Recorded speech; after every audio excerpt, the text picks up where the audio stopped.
are live. We are live.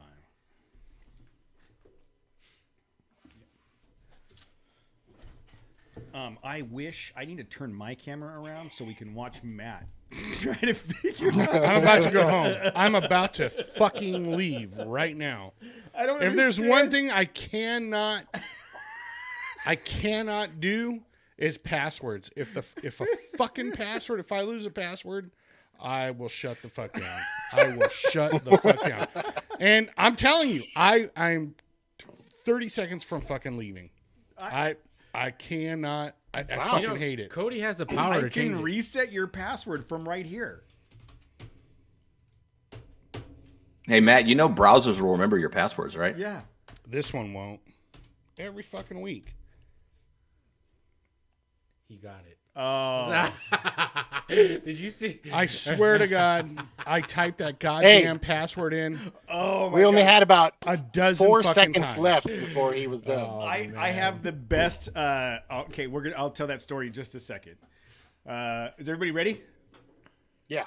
Right. All right. 3, 2, 1.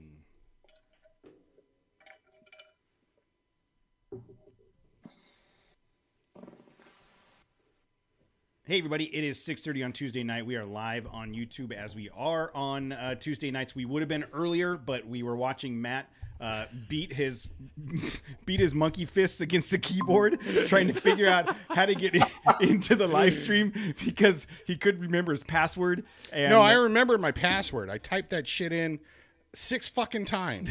well, now turn the volume fucking down. times. Now turn the volume down on your computer. It's only 252 episodes. We are joined tonight by Jason Varnadoe from Outdoor.X4 magazine. How are you doing, man? I'm good. Thanks for having me on, guys. I appreciate it. Thank you. Real quick, before we get into that, I want to tell a password story because we were watching Matt struggle. Years ago, I had a tech that was working for me, and he was having a bunch of problems with his IT. And I'm sitting next to him. We're in our office. I'm sitting next to him. He's sitting there at his computer. Our boss is standing behind him, and the IT guy's right there. And so he's bringing up this screen, and they're like, all right, just type in your password. He types it in, and he hits the button, and nope, doesn't work. All right, okay, well, just go back, do this, type in your password. And after like 4 or 5 times, I physically watch him type the letters of his password, and he was typing YOUR. He was typing the words "your password." He wasn't typing in his password, God. and I was like, I didn't want to call him out in front of everybody. I'm like, hey guys, why don't you go? I'll work with him on it for a minute. Why don't you guys go?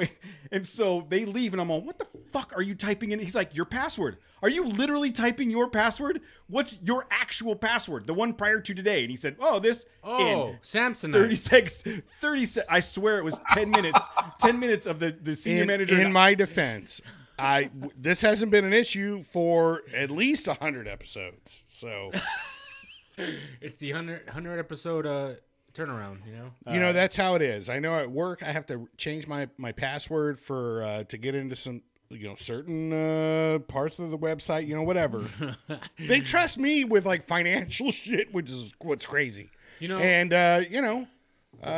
this is like a normal thing for me. People put it in their calendars at work when you have to update a password because they want to see the shit show of you changing. Hey, everybody gather around. Is that what it is? Just me throwing tantrums like King Kong, like Donkey Kong, like. Matt must have had to change his password today. Yeah. And so somehow Casey dropped off. I'm not sure what happened to Casey. So we'll keep going. So I don't know. I blame Elon Musk. It's all his fault. Because why not? Why not? The when you guys handful of episodes we talked about the Toyo Trail Pass and the Toyo Run. That's where I got the chance to meet Jason for the first time. So we were up in Big Bear with Toyo. He got assigned. I don't even know. Do you know how you got assigned to me and my truck? Like who? That's typical Varnadoe dumb luck, man. It affects multiple people in my family throughout the generations. Sometimes it works out for the better, which that day it did, and sometimes it doesn't. I don't know. I think you got hosed on that deal, but somehow he got assigned to my truck. And we're leaving the Big Bear Lodge, and I was all, hey, dude, do you want to drive? He's like, sure. So I think I drove 15 minutes that day. You drove almost the entire day. I pretty much did drive all day. Yeah, I did. And it was fun, man. I didn't get I haven't, had the opportunity to wheel in a while. And anytime, and to be honest with you, Cody, you kind of set me up, man, because you told me, hey, dude, anything you want to do, man, just do it. You can't break this truck. And I took that personally. So I'm not going to say that I tried to break your truck, but I definitely put it in some situations where it was already broke. Dude. I told him, drive it like you own it. Drive it like you stole it. You'll be fine. Anything. My brother and Corey are here, so they can fix it if something goes wrong. But we did. I mean, we spent an entire. It was like a 12-hour day, right? Yeah, it was a long time. It was a real long day.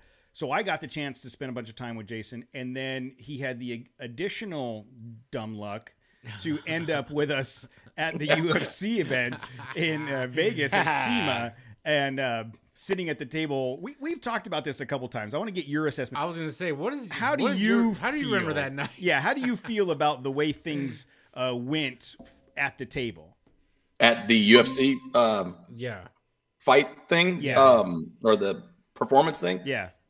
I think it went great, man. I had a good time. I was actually super stoked when I found out you guys were going to be there, because I was interviewing her name was Sarah. She was with that that all-lady Bronco build network. Thing. Yep. Yeah, and you guys just sort of wandered up, and it took me a second because I was, after driving around, because SEMA was kind of a nightmare to get into. And then I saw you, and I was like, "Oh, dope! These guys, I know these guys." And then I found out you guys were going to it, and I was know these dopes. Yeah, I was like, "This shit's set, man. We're gonna have a good time." So, but we went, man. It was a great time. I had a blast. I don't know all the details of what happened at the table, because we had a really good time. But other than that, man, I don't think I could have, I don't think I could have lucked out worse. Let's just put it that way. Hold on, I got to think about what did you just say? I don't think I could. I got lucky, but at the same time, man, it could have been worse. Fat and ugly. I'm not sure. We've talked about how when we got there, like, there wasn't very many people there, and we just kind of picked. We got some food, and we picked a spot in the center of the room, like at this big. No, you guys got food. I got drinks. Okay.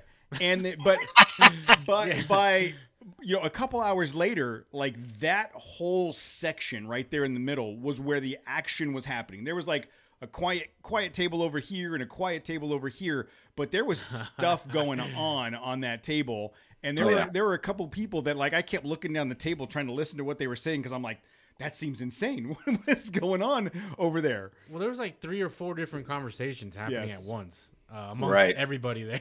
Mm-hmm. There was. I remember there was a lady there, but I don't remember where she was from or what she was doing. I do. So I remember because actually, he could be talking about other ladies. Okay, I am certain. I am 100% certain he's talking about the same lady because of the personality. Because I kid you not, we were just sitting there talking. I think it was just the 3 of us, maybe 4 of us at the time. And she walked up and introduced herself as the Vice President of Regional Vice Presidents of Global Marketing, of Research, and Vice President of Marketing for this company. Yeah. And I was all, that's a lot. Just say hi. My name is Sally. She just went right for the title, like the total title. Like, so. And I'm just like, hi, I'm Jose. The whole time. That's exactly how the whole thing went down. And it was like, I'm Jose with the Alvarados. Yes. Yeah, of the Alvarados. And it was like a barrage of name drops and Gucci bags and all this. And the whole time I'm like, I don't know what's happening. I just it was like a LinkedIn page that just showed up for your party. 100%. Her badge should have been like Flavor Flav size, so she could list all of that stuff on there. So I'm pretty sure that's the lady you're talking about. I think it was. She was sitting to my left. Yes. That's the one. Yeah. Okay. She seemed super nice. And you know what? The best part was there was an honest discussion about the space-time continuum, I believe. And she shoehorned her shit right into that mess. She was like, you know what I want a part of? This? Yes. Do you remember that conversation, Jason? We talked for like 15, 20 minutes about... Yeah, man. I was you want to talk about how in the past are happening at the same time? I was talking to somebody from Toyo, and I'm like, Yeah, but I really want to be a part about this. I want a part of this space-time continuum conversation. Like, hey man, I'll tell you guys a very short and abridged story. I have two buddies of mine. We went to Vegas about a month before SEMA, and we met these younger ladies from New Jersey, and my two buddies for some reason were arguing about, I don't know, they're marketing guys. They were arguing about something. And I just got bored with listening to them complain about whatever they were complaining about. So I sort of just migrated over to this table where these three ladies were sitting, and I started talking to them. And the one of them said something about like the time difference between New Jersey and Las Vegas. And I saw that as that's my opportunity to insert my weird space-time continuum question. And one of them picked up on it, man. She was really into it. And the next thing I know, my buddies were over there, and then we had another friend join us, and it was a good time, and all because of the space-time continuum question, man. And it makes people think, and then they think about it for about 25, 30 seconds, and that's when they decide, I either want to be a part of this conversation or I want to evacuate myself from the area. As quick and as 9 times out of 10 people stay, man, because it's just one of those things. It's one of those conversations that goes better if you're drinking or you're having a more lighthearted time. Mm-hmm. Because you get some people that get too into it, man, and you can tell that they've you've just kind of shook their beliefs on reality, and they want to walk away. So that was me and Jose later. Like, damn it, Jose! All right, I understand. I've heard enough of your points and whatever, and conjectures, and I've had enough. And these guys had been consuming some beverages prior to that. It was yeah, but they were free at that place. They were free, and there was free food. They had crab sandwiches. Cody goes, "Hey, have you guys had this crab sandwich? You mean lobster rolls? Crab." I don't know if I want to try a crab sandwich. I didn't know. It just looked like does a shot of penicillin come with that?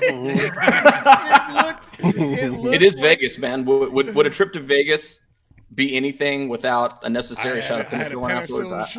Penicillin shot when I showed up, and a penicillin shot when I left.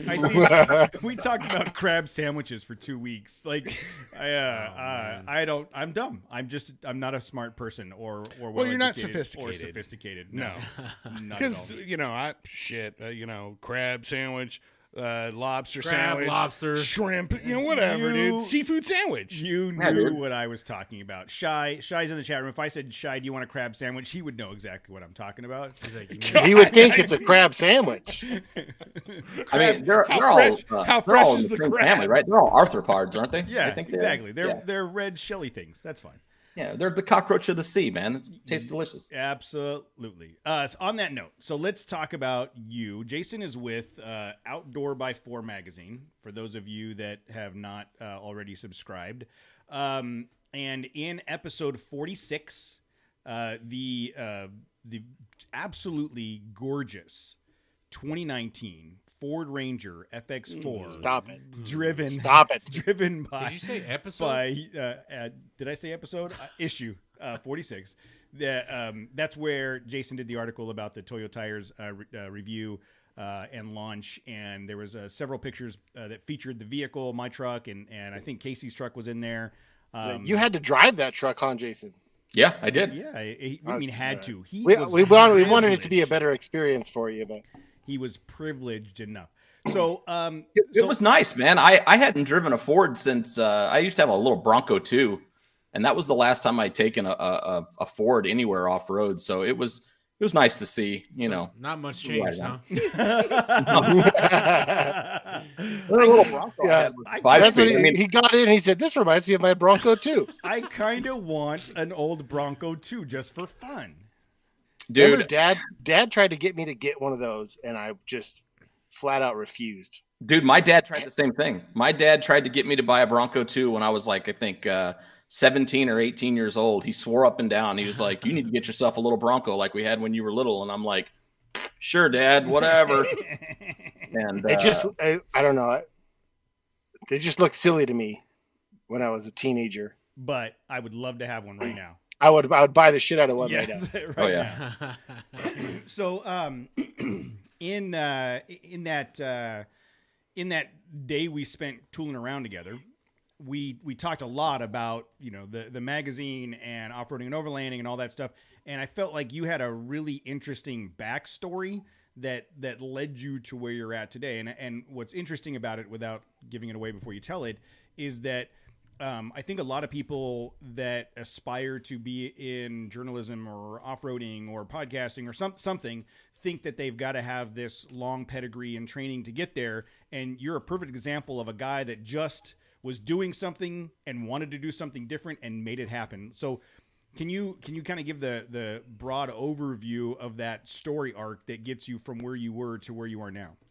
Okay, so I'm just a regular schmuck from Phoenix. No, actually, it's weird because I had always been, into the outdoor realm, so to speak. Growing up as a kid, living in Arizona, we always go out. We'd ride dirt bikes. My dad had a sand rail. We'd go out and do stuff like that when I was a kid. And then in through the 90s and, the early 2000s, my buddies and I would just go camping in the woods or camping in the desert. And we would drive whatever we had.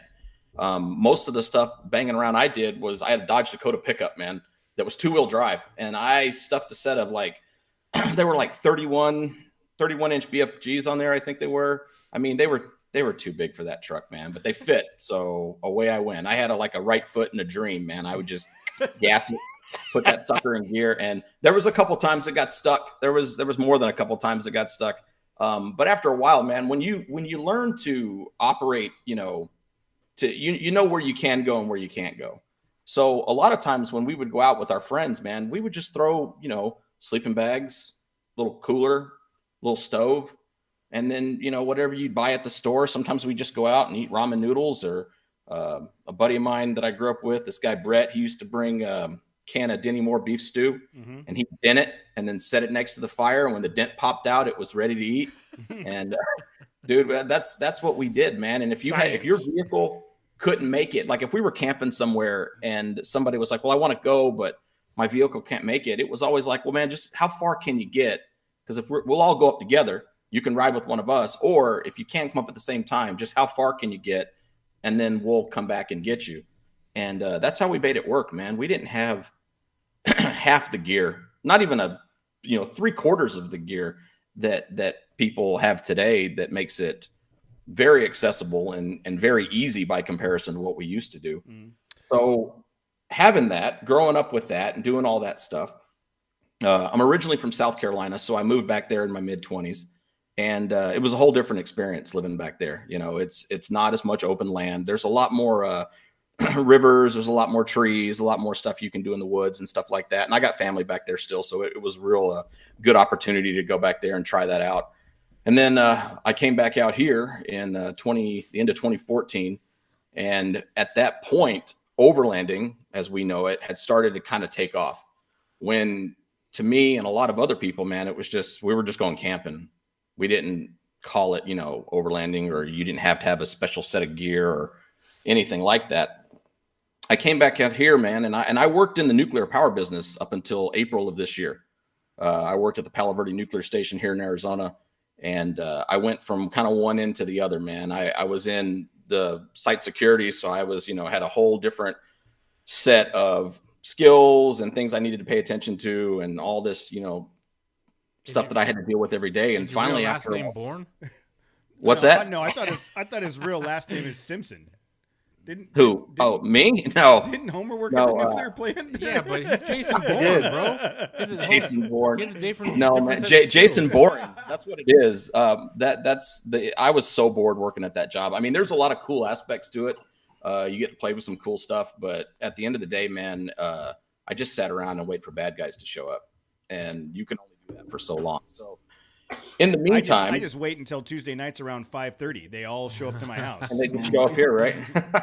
But I got to meet Frank, who unfortunately, like I said, isn't here. He's not feeling well. I met Frank at Overland Expo East in I want to say 2013. It was in Asheville, North Carolina. A buddy of mine, his wife, and my wife, we went up to Expo, and I met him up there. And the guy was just having a horrible weekend, man. The vehicle that he had driven up there, like the oil pump went out on his Jeep, and it was one of those diesel Grand Cherokees. I don't remember what year it was. But he ended up having to rent a Kia Soul, like this lime green Kia Soul. And he showed up, and the Outdoor x4 booth at that event was like a plastic table, a little like sunshade canopy thing, and this like lime neon green Kia Soul. And I thought to myself, something's going on here, man. I don't know. I don't know what's going on, but Outdoor x4 was still very new at that point. I think they'd only had one issue out at that point. And I got to talking with Frank. You told him who I was. And I'd been kind of active on their Facebook page in the comment section. So he was like, oh, okay, yeah, I know who you are. And that sort of started our relationship working together, man. I wrote a couple articles for him over the years while I was still in the nuclear business. And then April came along, and I had just got myself in a position where I didn't have to do it anymore. So I was happy to leave. And I've been working for Outdoor x4 since October of 21, doing the I'm the social media editor. So any of the Instagram, Facebook, TikTok stuff, it's all me. 9 times out of 10, it's me. And so 21 is when that started? Yeah, well, for me personally, when I started actually working with them on like not being a guy that just comments and working with them on the side, kind of like a freelance thing, actually regularly running the social media operation was in October of 21. So so you're just now crossing over the year mark. Yep. Going back to October of 21 is what you expected leaving your last role in Homer Simpsonville or whatever that was. Simpsonville. to Arizona. If you guys ever want to see the wandering meth heads, because meth heads will wander in the desert. If you ever wanted to see that, come on out to Arizona. I'll take you to Tonopah. I promise you won't glow when you leave. I don't know if you know about Hesperia or I think, yeah. but I'm sure I'm well adversed. Give you a run for your money. Yeah, exactly. We see your meth heads and raise you crackheads. Oh man, they're everywhere, dude. But after you left your previous career to do this, compare that where you're at now to what you thought that was going to be last October. Like as you roll into this, what were you thinking, and how has the last year compared to that? Well, let's see. I feel like I work more now, which is odd because I don't work the hours aren't as the same. I mean, being in the nuclear business is very demanding. Like you don't get holidays, you don't get weekends. I mean, you are pretty much at the whim of whenever they need you to be there. And it's not a real good way. It's not a good way to live, man. It's not conducive to anybody that has any type of family life. It's not conducive to anybody that wants to get out and do something, especially if you want to try to plan something to get out with your friends and do something. Yeah. So if you've got a group Are you a project manager? Because that sounds exactly like my life right now. No, man, it's just one of those things, man. It's a very demanding business. I mean, because it's electricity. Not only is it electricity, it's special and unique. That's what they call nuclear power. It's special and unique. So there's a whole different set of rules that a site has to follow. And it's great and everything, but at the same time, there's a big trade-off. I mean, you're compensated very well for your time, but at the same time, what is your time worth to you? Time's the only finite. I'm not going to get into the time continuum conversation. It's not a segue. I was like, there's my opening. There's my almost. This is not a segue, but I mean, your time is your only finite resource that you have on Earth, man. You don't get it back. So when you're looking at your bank account and it's full of money, but you don't have the time to spend it, what good is it to you? You know what I mean? Mm-hmm. So coming into this, I feel like I do more, which is better for me because I'm a busy type person. I like building relationships with people. Obviously, you guys, I've met you guys before, and we've had a good opportunity to chat, and then meet a whole lot of other people in the industry as well. And it's been very beneficial, man. I feel like it's a much more relaxed state, and it's a much more natural state for me personally. Well, I was going to say, there's like fusion now as far as electricity. Yeah, I've actually been following that. I just had a conversation with a buddy of mine today about that. I've been following that for a little bit.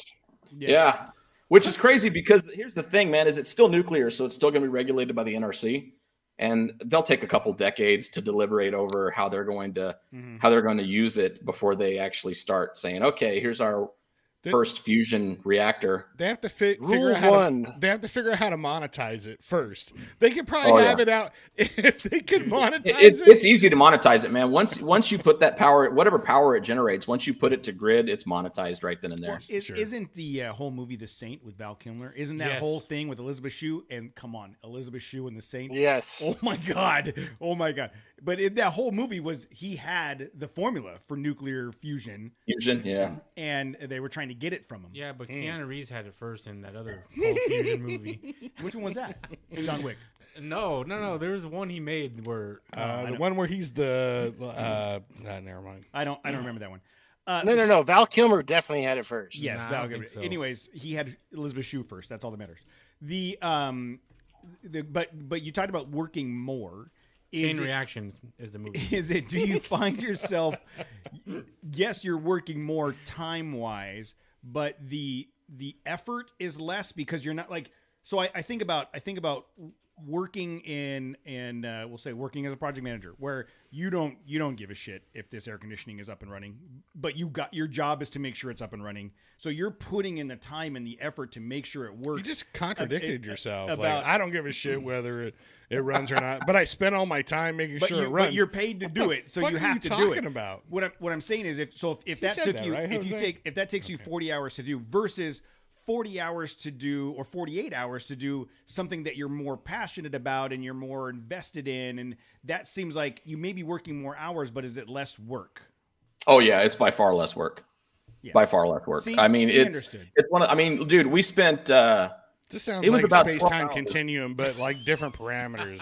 But go on. I'm sorry. If you guys want to we'll get into that at the end. I don't want to delay you guys too much. I don't want to take away your finite resources. You don't worry about us. Like we're happy. There's no resources here, so we're all in. There's nothing we can lose as far as like brain power. Everybody's got one limp hamster, and it's just sort of gimping along on its wheel. Oh, real quick, Chain Reaction came out in 1996. The Saint came out in 97. So, just saying. Okay. All right. When was China Syndrome? Wasn't China Syndrome a runaway fusion reactor? Am I going way back on that one? China Syndrome? Yeah, remember China Syndrome? Hang on. Can you even say that? You guys want to get into this? No, we can get into it. Oh, shit. Is that like the China Syndrome, 1979? Yeah. Wow. Let's see here. So Runaway, Jack Lemmon. Yeah, might have been. I don't know. I wasn't born yet. It sounds like we have to do a series of a sequential nuclear fusion movies to get up to speed on this. Yeah. I've already started, so you guys. Okay. Research is underway. Going back to the magazine and your involvement in the magazine. Whose microphone is on? I hear echoing. Nope. Okay. What's your specific role at the magazine? So specifically on paper, I'm the social media editor. Okay. So like I said, I run and operate all the social media channels. That includes our Facebook, Instagram, TikTok, and our beleaguered YouTube. I just barely got, we were able to get the access to the YouTube back up. So I barely got that under control now. So I have to start posting stuff there. But, and then the TikTok is a whole different can of worms, man. It suck the soul right out of you. It will. And the weird thing about it, man, is where does it suck the soul out of you? Don't know yet. I haven't gotten that far into the app. Is that another app you have to download? I don't understand the algorithm for TikTok. That's the weird thing is when we set the account up for the magazine, it tells you, set up things you're interested in. Yes. So obviously we put things that are pertinent to the magazine. And then one of the first videos out the gate, man, is some girl doing the thing where she shakes her dress and then she pops and she's in a bikini. And I'm like, I mean, that's cool, but that's not what this magazine is not supposed to be showing stuff like that. I was going to say, if you need to beat the algorithm, you need a crop top and like a short skirt. I don't think I got to a specific video for that first couple days on TikTok where I was like, okay, I see how this fits. Yeah. It was a lot of just the general comedy. Like, I think it was trying to figure out what is this particular profile into. Yeah. Those algorithms, man, they monitor your screen time, like time on target, how long you're actually on that particular reel or whatever it is, or little video. And it'll tell you like, oh, this person likes, I don't know, like old C-Series Chevrolet pickups. Like, oh, he watches more videos of those pickups than anything. So we're just going to flood him with has those. watched this one video 5,000 times. But it still doesn't give a shit, because I have diligently tried to curate like woodworking accounts and stand-up comedy accounts and stuff on my personal TikTok. It doesn't matter. Every third video is something that I have to scroll past so my daughter doesn't see it. Like, it doesn't.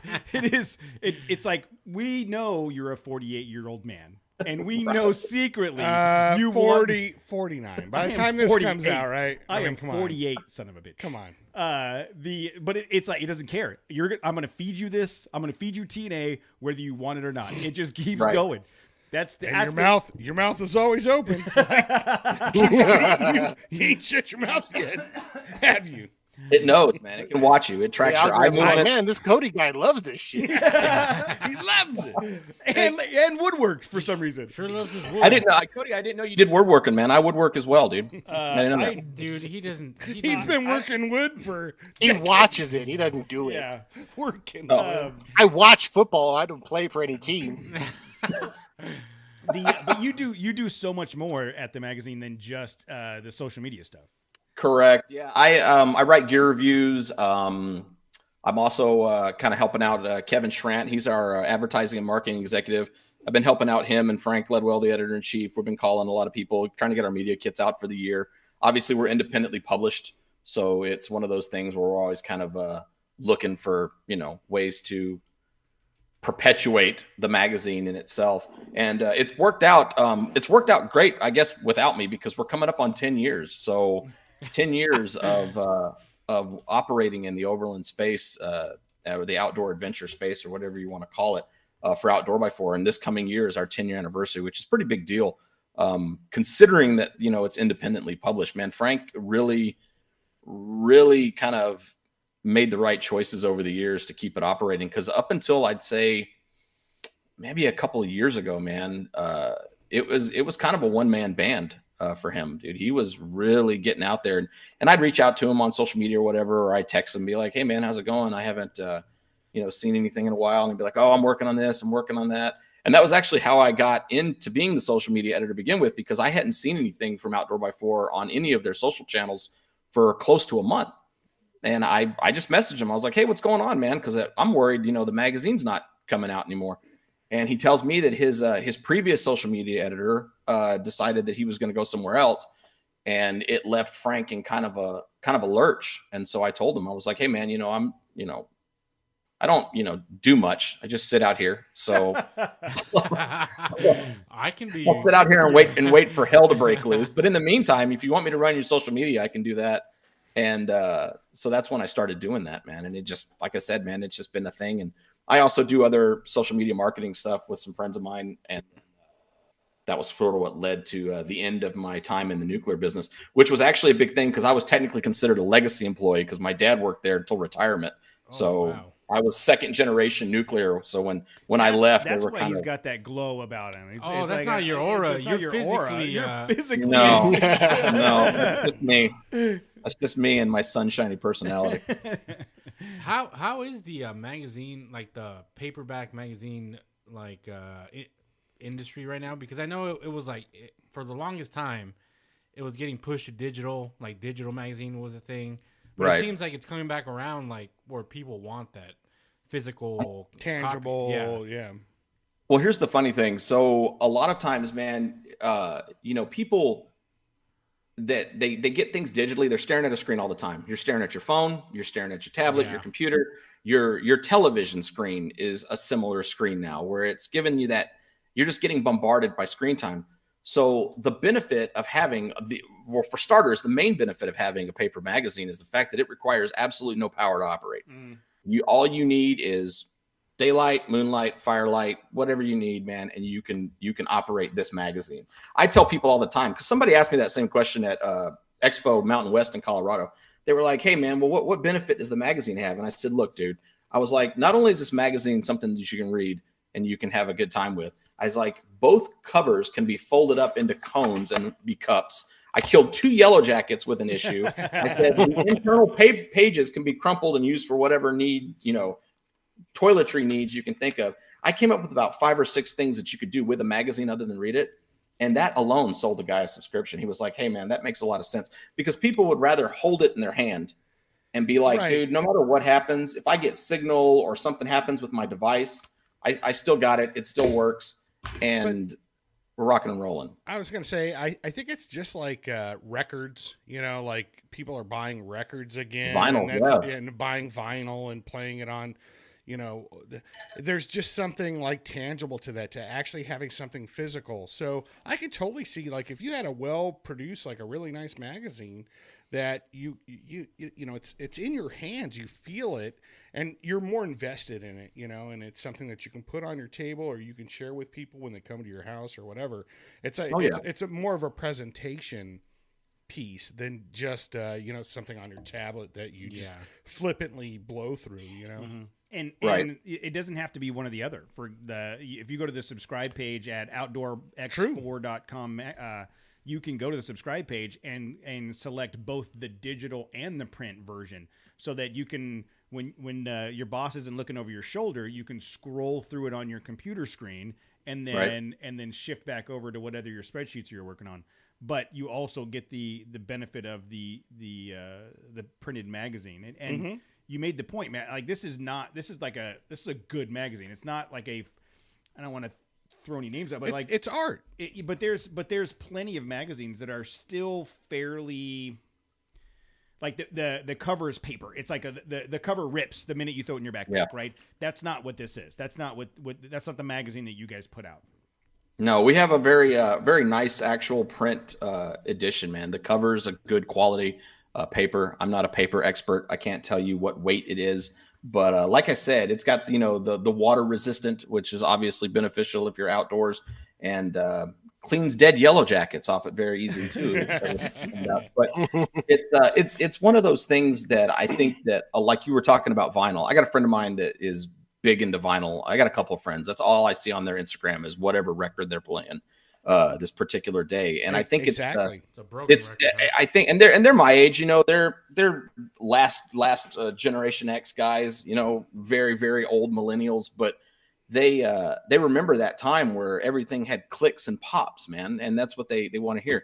For example, and I just had this discussion the other day. If I hear Stairway to Heaven and I don't hear that hiss in the background, usually, like when I remember it coming on the radio, there was a defined hiss. If it comes across my Spotify or whatever and I don't hear that hiss, dude, I don't even want to listen to it because it doesn't sound right. And then you can get into audio compression and how that's kind of screwed everything up, but that's a whole different conversation. But the magazine itself has been, like you said, it's been digital and it's been paper. And now we have an audio edition, so you can listen to, a lot of times it's me talking. I have a better reading voice than I have a speaking voice, but you can listen to me while you're driving down the road, or you can listen to Frank or whoever else is reading a particular story. And we have choice stories from each issue that go into the audio. And then we have a podcast as well, the Sign Out podcast, but I don't have anything to do with that. I think that's operated by another guy on the staff. So to relate like music and magazines, I mean, when I've had this conversation recently with like a younger kid at work, and how everything as far as music's concerned, it's so pick and choose, and it's singles. It's yeah, exactly. It's too easily accessible, and you can filter things that you don't discover a lot of stuff. So back in my day, you had to, you bought a CD, and you know what? I, at least, and most of my friends, you sat down and you listened to the entire CD. You bought it for one or two songs, but you know what? You spent $18 or whatever it was, or you bought a tape, which I bought tapes. It was, I had a tape player in my car. I didn't have a CD player in high school. I had the Discman with the adapter that plugged into your cassette. I was super stoked when I had that, But again, I was excited to have a tape player that would advance to the next song and knew when to stop on a tape deck. But either way, you bought music and you got into music. You listened to an entire album, so you were fully invested in that band. So let's translate to like magazines or whatever, and I think that's realistic. Like, okay, well, if you have this, if it's a subscription to a magazine or whatever, you're going to take that time and actually go turn each page. because, well, this is something I'm invested in, something I'm interested in. And, when we think about like, TikTok and those videos and Instagram or whatever, and you just blow through things. It's like, oh yeah, I've seen that truck a billion times, whatever. Right. You don't really do that. If you actually have a magazine, you're going to spend the time, you're actually going to appreciate, because that whatever photo it is been like curated specifically for this one view, or this one collection. So I think that's really interesting to think about. Well, one of the things about our magazine, and I tell a lot of people that we're community based. A lot of us, matter of fact, I believe all of us on the staff are enthusiasts to our own degree. There's nobody that's like just a professional, say photographer that doesn't actually go out and do stuff. They don't go out just to set up for the photo. Yeah. They're guys that are like, I was hiking, I took this photo. It's a great photo. I always tell people that we're your everyday guys overlanding magazine. There's other magazines that are out there. There's a large magazine out there that talks about those once in a lifetime adventures, and that's great. But most of us can't afford to just jet off to Africa and be there for 3 months or whatever. So if they're talking about your once in a lifetime adventure, we're talking about the once every other weekend adventure. We're the ones, we're the regular guys like all of us that are just out there trying to get it. And we do have international content in the magazine, and it's great. Like I said, man, I got nothing against it. I think it's really cool. But I mean, let's look at the state of how things are and say, well, it's probably easier just to, maybe check out the country we live in and see a lot of stuff before we start worrying about maybe going overseas, because that's a bucket list thing. And you can check a lot of boxes, man. If you just, look at California. You guys are in California. There's a ton of places there in California to check out. Arizona's the same way, man. You could spend, a month and a half driving around this state and still not even see everything that's interesting to see. So it's one of those things that there's a lot of adventure in your own backyard. And I think that relates and vibes with a lot of people. And there's still plenty of places we haven't gone yet, or have only been one time and we don't know very well. And it's, we're people that try to do this actively on a regular basis, and there's still plenty of places in the Southwest that we have not been able to explore. We need to try harder. I know. We need to try but harder. we're typically just creatures of habit. We just go to places we know, and the same places because you know what's there. Yeah, that's the same with me, man. I've lived in Arizona for the majority of my life, man, and there's some places in Arizona that I've just never been. I just haven't been there. I don't think, to my knowledge, man, I can't remember ever going to Monument Valley. I can't remember if I actually did or if I just watched a lot of Airwolf as a kid. But for some reason, I have memories of it, but I don't know if I've ever actually been there or not. So it's just like one of those things, man. I need to get up there and go. I just haven't. All I can say is Dom, Copperheads. Hey, Jason, who do you think would win in a fight, the Blue Thunder or Airwolf? Okay. You're being judged, Jason. Right now, you're being judged. Just so you know. So we're talking. This is simple. Wait a minute. Wait. So there's something we gotta define before we need to worry about. So are we talking Blue Thunder when Schneider's at his peak? Man, yes. He knew how to operate the aircraft. Yeah. I think it was Daniel Stern's dead at this point, right? Is that English guy? Was he the English guy? I don't know. Daniel Stern was Jaffo. He was just another effing observer.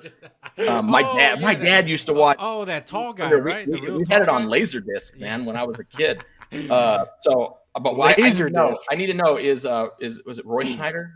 Roy Schneider. Yeah. Roy Schneider at his peak, yes. He's not at his peak. His Jaws was his peak. No, but I'm saying peak his pilot. character was his character at his peak. Yeah. Was he fueled by the rage that his observer got killed, and he's being pursued by that other helicopter through the city streets of Los Angeles? Yes. That's the level we're talking about. Exactly. Again, it's Dom and Stringfellow Hawk and Airwolf. Yes. But is it just Stringfellow Hawk, or was it after Dom's they found in there? Dom's in there. Remember that girl that he was in love with got kidnapped and left her to die in the desert? Don't you remember? Ernest Borgnine running with the water jugs in the opening scene. Yeah, Dom. No, I know. I want to know who's got the most internalized rage at this point. And also, I need to know. Hey, where are we fighting at? Are we fighting in an urban environment? Or are we fighting in an open desert? We got to set the stage. It's a Phoenix, Arizona. So there's Phoenix, Arizona. To me, it doesn't matter. There's one clear answer. Okay, we're talking. There's only one right answer. So. There was Okay, one. are barrel rolls allowed in the Everything. Of helicopter? course, yes. Mach speed capable. If you could do that, because there's only one that is Mach. Yeah, but if we're fighting in Phoenix, we're fighting in an urban environment. Your high speed's not going to be Yeah, it ain't not going to shit be there. good. Unless you want to get out of there and regroup, only one and of come them- back and attack again. Only one of them has a minigun that tracks with your head. I just said copperheads, Jose. Airwolf had copperheads. Clearly, that's Does he have an a minigun? advantage. Does he have a What's minigun? the ambient air temperature? That's going to be the big one. It's in the mid 70s. So I'm gonna if they I have had to they have a lot of go. lift. Look, man, as a product of 1980s television, I'm gonna pick Airwolf over Blue Of Thunder. course, Yes. It was a beautiful helicopter. They had it at air shows. Like, come on. They I did. thought you were the every person's magazine. Blue Thunder dude. is the every person's superhero. Yeah. Blue helicopter. No, dude, Blue How do you go- Thunder was a law enforcement helicopter, man. That's right. Nobody's gonna. How Come do on, you man. go- how do you go That means it was against that means it was funded by local government. That's You're- right. you're and, right. and Yeah. Blue Thunder was a wannabe Airwolf. Yes. 100%. Yeah, And besides, dude, Airwolf was funded by that guy with the eye patch over his glasses, eye. dude. That's right. Oh, You're that's right. right. You wouldn't get Michael Knight if it was ran by the city, dude. I was going to say, I think he funded Knight Rider as well. I think Knight Rider beats Blue Thunder. Think about this, man. Think about the funding. And here, you really want to melt your noodle, man. Think about how the Blue Thunder program would operate under Los Angeles' current government, man. I mean, it would never get off the ground. It'd be up for PR, and then literally never get off the ground. Literally Yeah. never. it'd be It'd for probably PR. clean up the and that'd homeless be it. problem, though. Oh yeah, dude. And you know what? Though Airwolf was operated out of a it was secret just airlift installation in homeless Monument people. Valley. Think about that. You ever notice how Airwolf took off out of the mountain, but it never had any rotor wash, as it didn't blow stuff away from its landing pad. Yeah. It just took off perfectly. Man, Dude, you want to talk You know what? about I'm gonna like watch a that. golden Science. age, a golden age of television. So, Blue Thunder was trying to find out 83. 83. Airwolf was 84 to 86. Knight Rider was 82 to 86. Early 80s television. Oh my God, was that not like the greatest thing in the world? When was Don't forget about Hardcastle the and McCormick? A-Team. The A-Team. Hardcastle and McCormick. Do you remember that one? yeah. Oh, Yeah. loved them. MacGyver. MacGyver. Dude, I remember, man, when I was a kid, Magnum PI Yes. was on Oh, all the yeah. time, dude. I still love that Ferrari 308, man. That's like every time I see it, I thought he was gonna And, say those uh, short shorts. I dude. love that car. Let's not go into like 80s cartoons because you got Transformers Oh, and dude, G.I. yeah. Joe and Dude, Rise of the Beast. Robotech. What about Robotech? You guys remember Robotech Robotech? was legit, yes, man. Yeah, that was. But no legit. love for the GoBots. You mentioned Transformers. Leader No love for one, the dude. discount Transformers. Of course. Well, you know, You got that They- 6 Voltron too, Voltron was cool. The GoBots were Voltron was awesome. Too. Yes, Voltron Yeah. was the best. It And was a good time, man. Not the 100 G-Force? not the 100-car robot Voltron. No. The 5 line. I'm sorry. Yeah, the 5 Keep line. going in the 6 line now. But, And the was it G-Force? G-Force. With Yeah. the that was That the hamster movie? no. That's what they called the American hamster version movie. of. It was like a Japanese. It was an anime, yeah. Oh, But G-Force was rad, dude. Yeah. We should do some research, which will never happen. yeah. Blue We should Thunder do will- some Blue research Thunder will on win. like from 80 to 85, the top cartoons and the top Ro- TV Robotech. shows. I used to run home to make sure I caught Robotech every day. Robotech was good, man, but Yeah, it was that was rare. like- It was rare to see it. I think the only time I ever see Robotech is if it was like on like Saturday, some random playing, because my parents, man, we had cable up until my dad decided to be cheap. And then we got, I think my dad ditched cable sometime in the 80s out of principle, but I still don't know what the principle was. It was like channel. You don't want to 30 hear it was- about what our dad used to do with cable. Whoa, When my dad our got cable- home from work at like 4:30, 5 o'clock, he would, I don't even know what he did. I just know Dad's home, we're going to have cable. Well, I'll tell He you would what go he out did. to Take the the filters street off the. and he would hook something up. And we had cable. The coax went to the neighbor's house, and there was a splitter on the neighbor's cable feed, and we had to run it through our VCR because that was the only way to get the VCR, the channels, to actually receive those cable channels. Yeah. Mike next door would let us stab the cable off of his. So from 5 to 10, we had cable. Before Dad went to bed, he went out to the street and he unhooked the cable. So I remember And that's having, how the government didn't get us. I Don't remember you remember how having nice everything was back then when we were just stealing stuff and it was perfectly okay? Perfectly okay. back in the early 80s. I remember I had a friend in elementary school or whatever, and his dad worked for whatever cable company that we, provided service. And he was like, dude, just go to your cable box and punch like these 4 buttons 3 times in a row and you'll get everything. Well, so When I told my parents, I think I got a bike. Like they were like, oh my God, like we have HBO, we have everything. I used to work in the cable. Even the in- squiggly industry. channels. Squiggly channels. Even I didn't know about the squiggly channels. If you back pinch then. the wire, it Yeah. comes in clear. That was you have to- that was a thing as I was a kid. People tell you at school, but like, oh, if you get the squiggle channel, but you got to pinch the wire and it'll come through clear. Oh. To get the squiggly You gotta channel, go like you gotta- this you to gotta- look down the You got to screen. keep punching those 4 buttons. Just keep going. Just keep going. Yeah, I mean, back in the day, they would cancel out those channels with filters, at the tap. Yeah. So Yep. that's how they get rid of those channels. But people would like climb up themselves and just unscrew them. Yeah. But then they started putting like Terminator. They're called Terminators. They're just kind of like end cap that thing. T1000. Yeah, no, the T100s? T100. Yeah, T800, Cy- Cyberdyne Model Cyberdyne 101. sitting up there. Cyberdyne. You had to fight off that T800 sitting on top of the pole, like waiting for you. He had nothing better to So do. you need He like just wanted to make you need a special tool. He to was take just that hanging one. out on the pole, just He waiting. was just sitting up there, like Stay off of looking you if you want with to his- live. Yeah. Come up Jose here sure if you knows a want. lot about this. Yeah, well, I used to work in it, bro. So they put Terminators on there, so you wouldn't Could be you able to. could you tempt a T800 like to do what you wanted?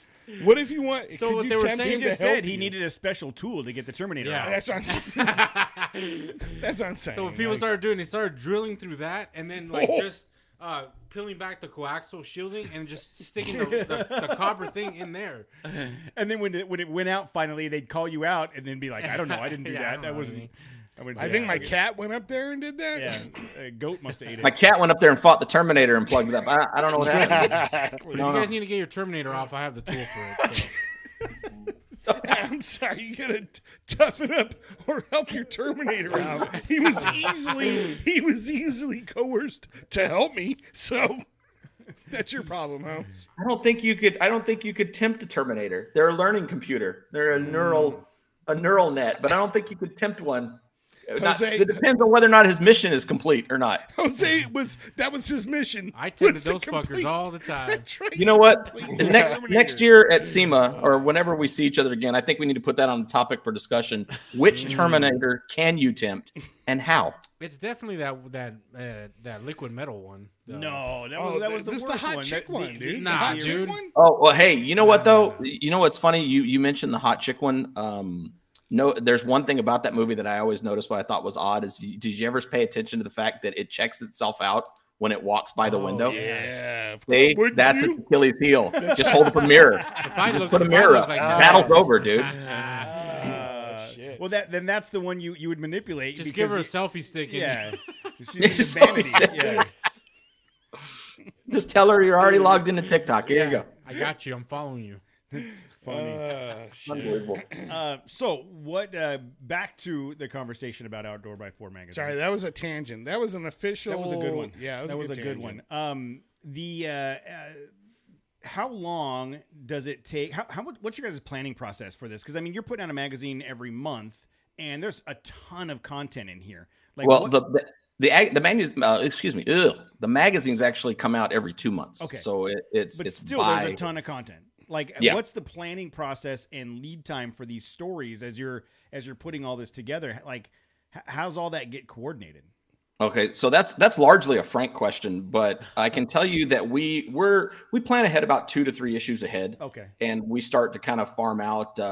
Like for example, the gear issue literally just dropped today on digital. It's live on digital on our website, and you can view it for free. The print issue will be out here, I think, in January. Frank told me, but we have all this content from this gear that we reviewed over the the course of the year, and we start putting all that stuff together. So working on the gear issue stuff, I mean, literally started happening back, dude, before I even met you in California. We were already working on some of that stuff, getting it together, getting the tested products out there to review. And that's something that's always kind of going on. As a matter of fact, John with Toyo that we know, dude, he sent me this Pelican stuff right here, so I got to do a review on this stuff, which is cool. But it's one of those things where it's a constant. So as it's done, it's kind of like, all right, this is going to go in this issue. And Frank kind of starts piecing all that stuff together, I think, once he starts to get the content in. And we do have some recurring subjects that happen, little features that happen in every issue that get covered. But most of the content, like I said, is about generally 2, sometimes 3 issues out. Mm-hmm. I'm looking at the gear issue now. You've got Outer Limits Supply. We love those guys. They're in there. And this is super cool that you just go to OutdoorX4.com and go to the episodes, and you can start reading through all of this content for free. That's amazing. Yep. That Frank wanted to basically kind of give everybody. We did have it set up as a preview, but he made a command decision and said, "You know what, man? Let's just let everybody experience it, as it is. And then if it's something they want to get into and subscribe, that's great." We obviously have subscription deals that we do all the time. Right now, actually, for your listeners, anybody out there, we've got a code if they want to get a 10% off of a subscription Outdoor x4. If I can give them that code real quick. It's very difficult. It's not as difficult as Matt's password, but it's *1. It's less fun. It's literally OX4 mag, so it's OX4 MAG, and that'll get you 10% off a subscription, and you get a free Onyx Off-Road Premium membership when you subscribe as well. Wow. So I don't know if it's for a year, or I don't know how long the membership is, to be honest with you, but it's free. So we had one of the guys from Onyx on the show just a couple weeks ago. Yep. Oh, okay, cool. Yeah. So that is OX4 mag at checkout. Oscar X-ray 4, Mike Alpha Golf. I don't know what any of those words mean. OX4. Sorry. Every once in a while, the remnants of the nuclear business will leach out of my mouth. The funny thing is, when I had to do that, like when I was at parts houses and I had to call in to get POs and they'd ask for a part number, I'd be like, Oscar, nobody, Mike, Linda, Xanadu. What is Xanadu? Yeah, I just made up words. I don't care. It works. But so like I said earlier, I would went and checked it. You get the digital and print subscription for 12 issues for $70 minus the 10%. What's the math there, Jose? How much is it? $63. No, I didn't hear the $70 minus 10%. Oh. Use your math, Jose. Math is a certified for the year. Yeah, I think it's $42. Math is we do the specials at Expo, and so obviously if you or somebody that might be out there happens to come by our booth at any of the Oberlin Expo events, we do show specials on that. There's a lot of it, man. You get a lot for your money with us. You get like you said, you get a print, you get digital access. I remember correctly, there might still be an option just for digital. There is. Yeah. What's that code again? It's OX4 mag. Okay. Yeah, it's OX4 MAG. Yeah, when you go to the subscribe page, you can select digital only, print only, or print and digital. And then it gives you the option to select 6 issues, 12 issues, 18 issues, however you want to do it. Now, 12 issues is 2 years. I mean, because like I said, we do a magazine every 2 months, so you're getting a pretty healthy stack of paper by the end of your 2 years. Mm-hmm. So, and they ship in these nice bags. We did have a short run of some issues that went out with some stickers, which were much maligned. I mean, I have mine that come to me had a sticker on it, and we've weeded that out. So they get shipped in a nice bag. And like you said, they're a quality magazine, man. It's not something that's gonna be torn up. I mean, when I was a kid, I used to get a subscription to Dirt Rider. I don't even think they make Dirt Rider anymore. Oh, yeah. Yeah. But dude, I would get Dirt Rider and half the cover would be missing. Yeah. And if there was something free, if there was something free that came in it was gone. Yeah. And then JP was another one I used to get back when I used to be real into the Jeep, the XJs. I've had a couple of XJ Cherokees.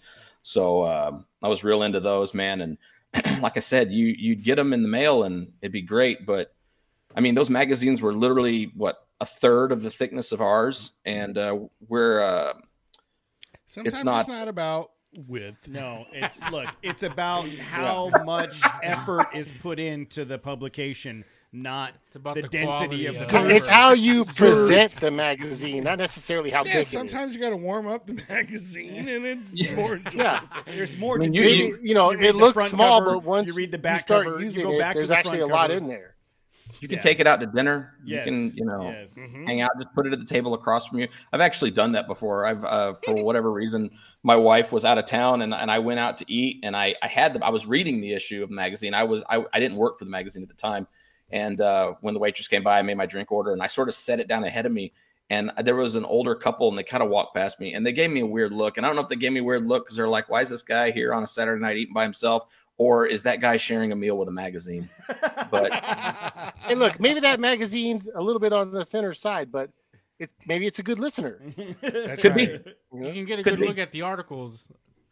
Ooh, go. Oh, come on, Jose. Finish it.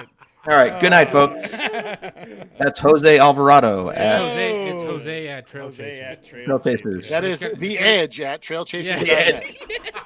But it's gonna be your magazine. Oh, you took the beanie off. Dude, I didn't even yeah. notice you took the Oh, beanie yeah, off Yeah. It because of your haircut. It gets, It's it so gets hot in oddly, here. They're reminiscent of synonymous. that beanie. They're interchangeable. My haircut and the beanie.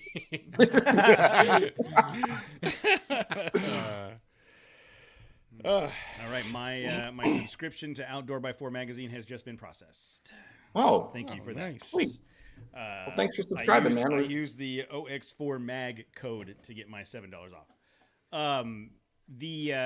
So with the magazine and because you guys participate in more than, I mean, you don't just do the magazine. You guys are out there, like you mentioned, at expos and you're on the product reviews and all that stuff. What's your schedule like? I mean, do you feel like you're constantly on the go? Are you traveling a lot, going to different locations? Well, these last few months, man, I felt personally like I don't know if you remember this or not. So I had to leave out of California and jump on a red eye and go back east to the Carolinas because my grandmother had passed away. So she passes away, and then I had to go to that event, fly back, and that was in the path of a hurricane. Mm-hmm. I don't remember the name of the hurricane now, but the hurricane had come through. So when we landed in Charlotte, man, it was still very windy. We had to make a couple attempts at landing. So I got there. I had to handle all that business, get back on a plane, come back to Phoenix, turn around, go to SEMA, and then deal with all you yahoos at SEMA, and then come back. And so I feel like recently, man, I've been traveling quite a bit. I'll be at hopefully Frank and I, for a fact, maybe both of us, I don't know. We'll be in Salt Lake City for the Outdoor Retailer Snow Show here at the beginning of January. So I'm really looking forward to Utah in January. So I know I can't convey the I get to go to Prineville, Oregon next week, where it's like 2 degrees. So nice. I don't feel too bad for you. It's going. Why are you going to Oregon for? I don't. Because he's dumb. I don't feel bad for you either, Cordy. Because I have to pay bills. That's why. Oh, you're going there for a work thing. Yeah, I thought you were just going there to go there. Going for work. But it is. I was on the phone with the guy today, and it's not warm. I'll tell you that right now. It's not warm. I don't know that I have the proper attire to survive this trip. So that's like kind of a worry for me. Right is sometimes I think about that. I think about like, well, I'm going to go where it's cold, and do I have? I live in Arizona, man. Granted, it does get cold here. I mean, believe it or not, it's actually pretty cold right now outside. It's the temperature, according to Google, is 44 degrees. Mm-hmm. Oh my goodness! I don't know how you Yeah. guys make it. Whoa. cold as shit. Yeah, 44 is cold. It's cold as shit. Dude, it gets to be like $120 here, man. Yeah. I mean, Hey, bro, for us lowlanders, that's freezing, all right? Yeah. yeah. So we were just in. It didn't hardly get above freezing today. yeah, the nighttime low for here is 32 tonight. Mm-hmm. You And better then, watch out. Stuff's gonna freeze over, man. Well, I have a newer house that's like a giant insulated cooler because they foam insulation. Okay. So Yeah. I'm never really aware of how cold it is or how hot it is outside, which I know is such a first world thing to say. It must be nice, bro.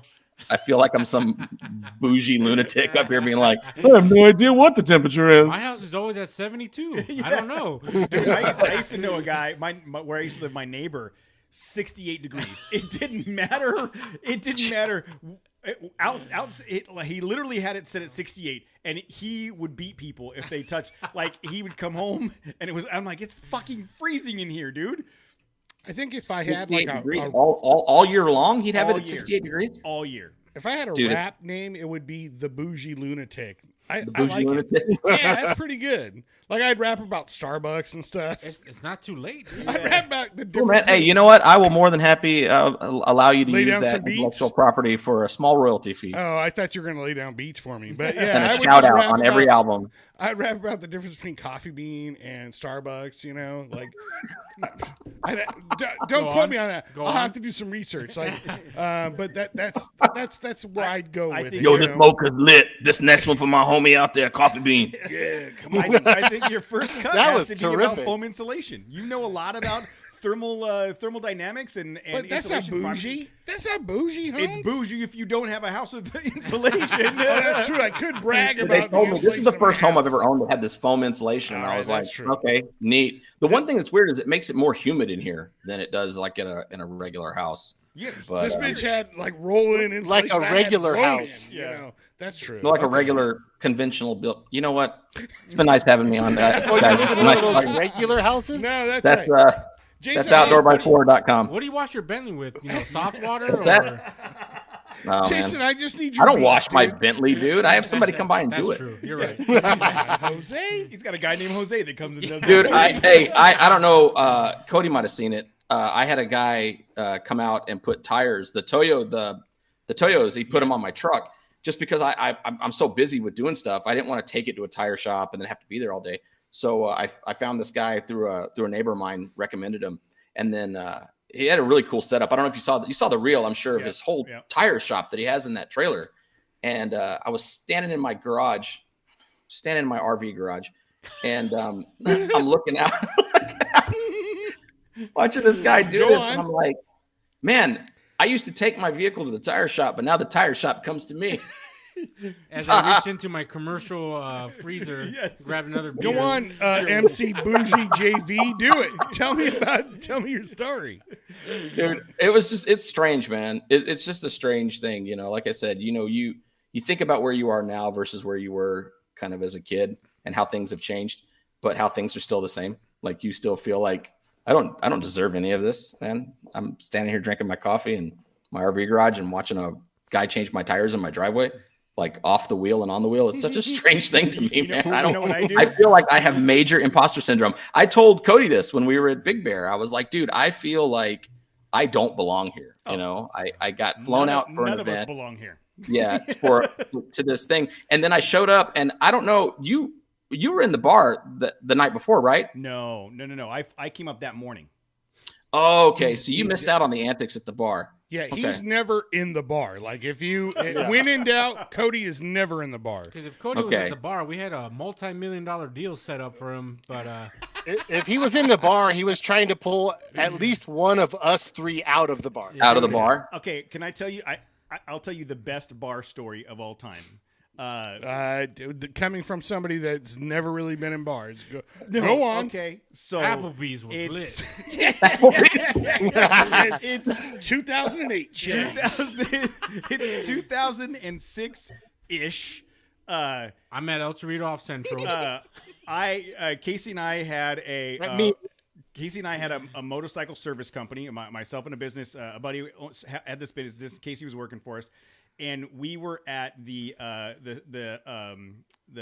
Laughlin Run, the motorcycle Laughlin Run, right? But 24 hours prior to that, we had a customer say, "Hey." So you're at the Colorado Bell? Yes. So 24 hours prior to that, we had a customer that wanted us to do a bunch of work to his bike because something fell through. So we were up for 24 hours getting this bike ready for the Sturgis, for the Laughlin Run. Laughlin. We jumped, all four of us, myself, my business partner Casey, and the other guy that was working for us, Chris, jumped on our bikes, drove out to Laughlin, dropped the bikes, immediately hit the casino. And we are partying, and it's now 6 o'clock, 7 o'clock the next night. I've been up for. Let's clarify. We're partying. I was You're like, watching you're- us party. You ain't partying, bro. So we're at. I don't even know what casino we were at. Brian and Chris had never played craps before, so we're at this bar, and I'm like, guys, can we?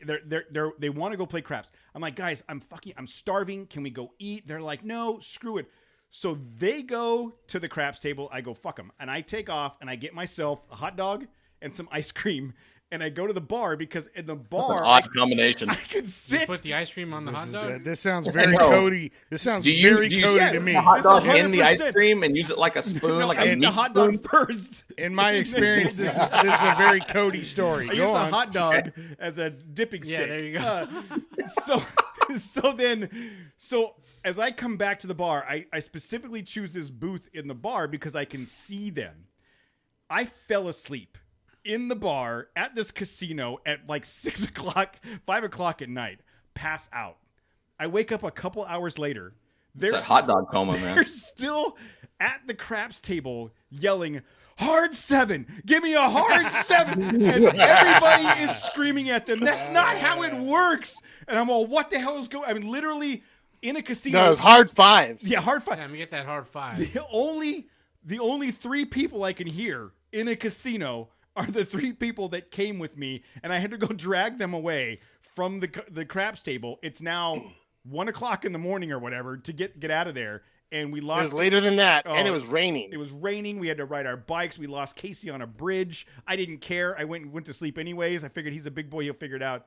But my favorite bar story is falling asleep after eating ice cream in a bar, waking up to Casey, Chris, and Brian yelling hard 5. Give me 5 the hard way. That must have been one hell of a hot dog, man. It was good. There was roofies stuffed in there. They Yeah. were like, we got to get Like, this there was guy some- off. There of was us. something crunchy on that ice cream. and Look, I we don't know got what happened. How do we get Cody off of us so we can start playing some real? We can start really gambling. Give him a hot dog. Yeah, Well, give you that guys guy want a to hot learn how to dog. ditch somebody? You just tell them you're going to be somewhere and then not be there. Well, yeah, I wasn't a part. You of just that tell them flat story. out, "Hey, man, we're going to be over at wherever, the Sahara or wherever," and then you go somewhere else. Yep. Oh, man. It's classic, They man. didn't need to ditch me. I just went to sleep. Yeah, or just give them a hot dog and then I'll be gone. Dude, you give me ice cream, I'm content. I don't care where you go. You can leave whatever The you crap tables, though, I have a very good friend of mine, my buddy Terrell. Man, he like that last couple months ago, we went to Vegas. He was there at the room and then he was gone. Like, and I don't know like where he went. Like, I feel like I went to use the restroom and I came out and the dude was just gone. And then I texted him and he didn't respond. And I'm like, man, what's going on? I'm thinking he got like just kidnapped out of the room or something. I don't know. And then I was like, you know what? Screw it, man. I've known this guy since 1993. We're going on like 30 years of being buddies. He'll figure it out, right? And then I go to sleep, and this was on a Friday night. So I wake up to ESPN Game Day on the television, and I'm like, oh, man, it's already time for football to start. Where's this joker at? Text him, dude, where are you? He just responds, craps. That's just it. And I'll tell you, when he left, man, he was just wearing a t-shirt and some shorts or whatever. But for some reason, I don't know how I got to where he was, and it's like he was dressed, like he put on clothes to go to the craps tables, like he was ready to play. And I was just like, all right, man, cool. Well, have fun, I guess. I'll tell you, I aspire, thinking about that, I aspire to have like a craps uniform and then like go sit down and go play some poker and like an entire different uniform, like maybe a different hat or Bolo tie? Ooh, if Dude, I thought it would help me, I would. It's funny you mentioned that. I got a buddy of mine that also he has a sparkly jacket. You remember the old Sparklets trucks? Used to deliver water. Yes. His jacket looks like a Sparklets truck, and he has a cowboy hat, and he recently got a bolo tie, and apparently it's working out well for him. He's a millennial guy, but apparently he's killing. I don't know what to tell you. No, I'm all about that stuff. Yeah, like if it works for you, and you got to peacock sometimes. Sometimes you got to peacock with like a. I told him. I bright said, dude, green. you know what? It is. You know what? Hang on. I got a picture of this joker on my phone. See, it's got to be like a bright green background, like remember those old bullpen like baseball, right? It's like a matted, shiny. Here, I don't know if you guys can see this. You see the guy in the cowboy hat? Yes. See the jacket? Yes. Yeah, see, it works for this guy. I don't know how he does it, man. But it's an attention grabber. It's literally a magnet, man. It's also intimidating. Yes. Like if you're that confident and you're sitting down at a table like it's poker tournament or whatever, and they're like, "Dude, this motherfucker showed up in like a sparkly jacket." I think he probably runs this shit all the time. It is a very sparkly jacket. As a matter of fact, I made a reel to a slow-mo thing of him in the jacket to show off his sparkle. Oh, yes. When he bought it. Wow. Oh, you didn't say That about is the nice. the I told him, collars. I was like, dude, this is maximum game show. Look at the That's sparkle. like a my smoking God. jacket. And it's got like the Dude. velour collar, the velour lapel. It works, dude. man. His name's Tony. He's a great guy. It worked. I don't know, dude. He was killing it in Vegas, man. They were like coming towards him from across spaces because they I wanted need to to talk to him update my about it. Christmas list. Yeah, So- 100%. Well, I'm 100%. And there's a place there. It's that mall. It's like that little indoor mall that's on the strip between Paris and I think Hard Rock. Yeah. Yeah. And there's that mall. There's a shop in there where where him and my other buddy bought those jackets. Where he bought that jacket. And those dudes are like from Morocco or something, man. And because I looked at him, he's Dude. like, "You want jacket too?" And I'm like, no, Yeah, man, dude, I just had my MFRs today, like at work, like my monthly financial report. If I had showed up in front of the executives in one of those jackets, I could have said anything, Yes. and they just went like, "Yeah, man, keep making us that money." got it, know? dude. Like they wouldn't even. You got it. Whatever you That's want. right. All right, guys. Yeah. Found it on Amazon. We must be 73 doing good. bucks. Look at his jacket. This guy. Wait, I tried to That's get you it. guys. That's Yes. it, dude. Yeah, I'm dude. telling you, man. Him and my buddy, they have capitalized on the sparkly jacket game. Is that our SEMA? Is that our SEMA outfit for next year? Our Or code, is that what we're gonna right do? there. You guys want to do that? Yeah, 73 I tried to bucks. get these guys to do the 73. orange velour Puma tracksuit, and they Yes. weren't into it. Dude, we're not Eastern that is European, bro. All right. And actually, I was. I'm pretty sure I said yes. I will. I wear think that. I said yes. Did you? Okay. Yeah. All right. So next Are year, you talking Taylor- like the like Dumb and Dumber? yes. 100%. Like Exactly. dudes, where's my car? Adidas, like with the stripes Yeah. on the side. The dude, 100%. where's Yes. my car? Dude, where's my car? I'd rather wear this jacket. I'll be honest. Did I'll you be bring the honest with you vodka? guys. Yeah. Vodka, do you have it? I will 100%. Niet. That's all I know. 100% we're wearing glittery jackets for SEMA next year. I'm down. Well, that'll make my buddies very happy when I tell them. well, I mean- they might be mad. They might be like, "Wait a minute, dude, you're No. giving away our No. secret." No, Can we hang out with them? Yeah, Or they Tony. can hang out with I us? tried. Hey, I'll be honest with you. I tried to get one of my buddies to come with me to SEMA. But the other guy, the guy in the green jacket, they went to a digital marketing thing in Nashville. So That sounds boring. not nearly as Gold fun. jacket, green jacket. no, I don't know, man. Those guys had a great time, from what I understand. Okay, So, well, whichever's better. Like I also want to hang out with those guys. You know. that's not. Well, come to Phoenix, some man. craps. They're here. They live here. So I mean, you guys come out. We'll go out. We got to do another trip. We did a trip to Parker, Arizona, and there's a ton of wheeling out there. That's like a pretty good middle spot. We'll have to plan a trip for another Parker trip. That was one of our best trips. Is Parker? Everybody That was asked great. about that. Yeah, It was fantastic. It was. Well, if you guys want to go on a cool trip, I think I told Jose. Cody about this. There's a Harquahala Peak out here in Arizona, and it's the highest peak in Southwest Arizona, and it's a little trail that goes up I think the trail's about 10 miles long, takes you to the top of the peak. There's an old Smithsonian observatory at the top, and it just gives you this very killer view of the whole Southwest, Arizona region. And it's kind of halfway, man. It's like probably, I'd say maybe an hour and a half away from me. So it's kind of along 10. You take I-10 into Phoenix, you can get right off and go to it. And And what's it called? Harquahala Peak. It's got a funny spelling to it. It's There's a bunch of H-A-R. T's and like J's. I can tell you. yeah, it's Harquahala, I think. Yeah, Harquahala. There's a couple of X's in there. Yeah, Harquahala. I think the J is silent. It's pronounced. No, I don't think it's a Milwaukee. J. I think it's a Q, No, it's which Milwaukee. Sounds like Milwaukee, which is Algonquin for the good earth. That's right. Oh, here we go. Yeah, these are my buddies right here in their sparkly jackets Oh, if you guys are not on at their YouTube, you are Nashville missing Nashville trip. I'm telling you, man, these guys they kill. You guys want to come out and have a And he Have has a wacky mustache? time. Damn, they got mustaches. He's got the dude. full '70s mustache. I don't want to make any assumptions, but their mustache. The funny thing is I think those mustaches were just for the Nashville trip.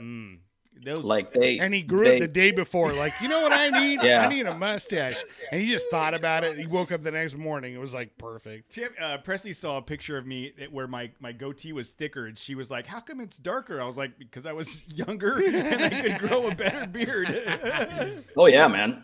This all used to be dark. That's the funny thing, man. Is like all of a sudden it just got got gray on me, and I don't really. Casey's That's the been nuclear gray business. for 12 years. It's that Yeah, there you go. nuclear- Yeah, he knows what I'm talking about. that I've been gray nuclear- since I was I like could be Casey's 27. dad, and look how much darker my beard is. I don't know. If you were Casey's dad, you would have had a very active elementary school. That's what I'm saying. Oh well, yeah. you're- I was. You don't know how I fourth- was back you're then. He fourth and you would fifth have been grade an years. early bloomer. Yes, your 4th and 5th grade years would have been on fire. Oh, dude, we had a kid when I was a freshman. I wasn't a freshman. He was a freshman, and he had a mustache. His name was Chris. And he looked like somebody's dad. He used to have long hair. He looked like a big biker, and he was like a freshman. And it was Chris Bailey. He's out there somewhere. I don't know if he still has the mustache or not. He's but bald now. He's totally bald. Like Still starting fights. he might be. Bar I know fights. him and his brother work for Paul Yaffe. I don't know if you guys know who Paul Yaffe is. He's a custom motorcycle guy that's got a shop here in Phoenix. And I know him and his brother worked for Yaffe. They may still. I don't know. Maybe I gotta find out what happened to that guy. Because he was a riot, man. But like I said, when he was a freshman, somebody told me, because I think I was a senior, they were like, hey, man, somebody's dad was like walking around the hallways looking for somebody. And I'm like, okay. And then I saw him, and I'm like, dude, I saw that guy. I saw that dad. I saw him. And then I found out that it was 21 Chris. Jump Street. He's like, Yeah. oh, shit. He had a baby face, but he just had a mustache that was like a full-grown ass man mustache, dude. Like, dude, I couldn't believe it. So. What's next? What do you guys got going on for the magazine or trips for you? What's coming up on the horizon? For me personally, I'd like to survive further into the new year. Right now, we've got a lot of stuff lined up. There's a lot of good editorial content coming up. I mean, there's a lot coming up, man. And the great thing about Outdoor x4 is that we're always looking for new stories from people. Like if you got a story to tell, let us know. We'll listen to anybody. I tell people all the time, reach out to me on Instagram or through Facebook Messenger or Instagram, the DMs or whatever. Just tell me, hey, send me your content. I share almost everybody's. If somebody sends me something, I share it to our story. I don't care what it is, who it is, as long as it's not a business. Sometimes businesses will send stuff. And I mean, there's obviously, we can't just share people's business stuff for free. But if it's somebody's content, like, just a random guy that's like, hey, dude, I went, wheeling this weekend. I thought this was a cool picture. Hey, Dude, send it. I just welded up these rock sliders and Do it. I Hey, tell people all the time, man. And when I go to Expo, when I'm usually working the booth at Expo, it's usually me because I get abandoned at the booth a lot. But I'll talk to people and tell them, young, old, in between, it doesn't matter. It's like, if you got something to say, just shoot us a message, man. Tell me, hey, I went, there was one guy at Expo in Colorado, does a lot of fishing down here in Mexico, down in Baja. Says, I'd love to write an article about fishing for rooster fish or whatever it was. I was like, dude, write it. Yeah. Write it and send me some pictures, man. Just send me pictures and I'll put them on there. And that's one of the things that I think is a very big benefit about social media as far as the magazine is concerned, is because back, in the day, you couldn't get your picture in a magazine or you couldn't get anybody to look at your stuff. And I tell people all the time, dude, just send it. I mean, I've had people send me just random shots of their truck in the driveway. Dude, I'll post it. Yeah. I'll post it. I'll tag you in it just because that's the community is what we're about. Because we were all that guy. Yeah. You know what I mean? Yeah. We were all the Your guy that inbox was is like, about to be flooded. dude. Yes. And I don't think people I don't think people put enough value to that. Like, we're in a world now where you can, if you want to be a writer for a magazine or a podcast producer or a or whatever, you can do it. You can do it. And it used to be like you had to get hired at a magazine to be a writer to be able to get your content published. In today's world, there's so much content and so much competition, and trying to keep up with all of that stuff. If you just do it and put out good content and consistently contribute, there's an opportunity will open up for you. And then on your resume, when you do apply for that job as a content creator or a editor or a writer or whatever, you can go, look, I've been published in this and this and this and this and this and this. And a lot of it just starts with just doing it. Just do the segment, just write the article, send it in, and eventually your skill sets will grow and your reputation will grow, and it can open the door for something. It won't happen after the third time. There's that conversation where someone's like, I've done 6 episodes so far. How come I don't have a sponsor? You got to 250 episodes in before you start having that conversation sometimes. I mean, it all depends on what you're doing. But you as a if you want to be a producer, a creator of any sort, just start doing it. Yep. And I think that's where a lot of opportunities open. You are a perfect example of that. You weren't hired. You didn't apply for a job. You just started helping and giving your time to something you believed in, and eventually it opened the door for an opportunity, right? But for someone that's going to go like, well, I'm not going to do that because I'm not getting paid or I'm not hired, then clearly that's not the right gig for you. Yeah, if you're not willing to make a sacrifice for something, man, like if you're sacrificing time or you're sacrificing, a little bit of money here or there. Yeah. I mean, you gotta, break the eggs to make the omelet. There was a show, Mad Men, Don Draper, the character from Mad Men. He told one of the characters, he's like, you want to do something, find something you want to do and then be the person that does that. Yeah. I mean, I'm paraphrasing, but that's what it is. If that's something you want to do, if you want to get into, and this goes out to anybody out there, if you want to get into overlanding, it doesn't take, the Earth Roamer, man. The Earth Roamer is crazy, crazy. We've talked about this. I can't tell you how many times. That thing is insane. It's awesome. Yeah. It is awesome. Would I ever own one? Even if I had the money, dude, I probably still wouldn't even own one because where are you going to take that thing, dude? Yeah, where do I go? What am I doing? Park it at the It's unobtainium, dude. Yeah, it's like I don't see. Granted, there's a market for it. There has to be a market for it because they obviously have been in business for at least a little while now. I'm not quite sure how long they've been around, but there's a lot of them. There is a lot. There's a lot of them. I mean, there's a market. After you buy Twitter, you go buy an Earth Roamer. Right. But you know what, dude? There's also a market for private jets, and if I had the money, I wouldn't buy one of those either. But it's just one of those things.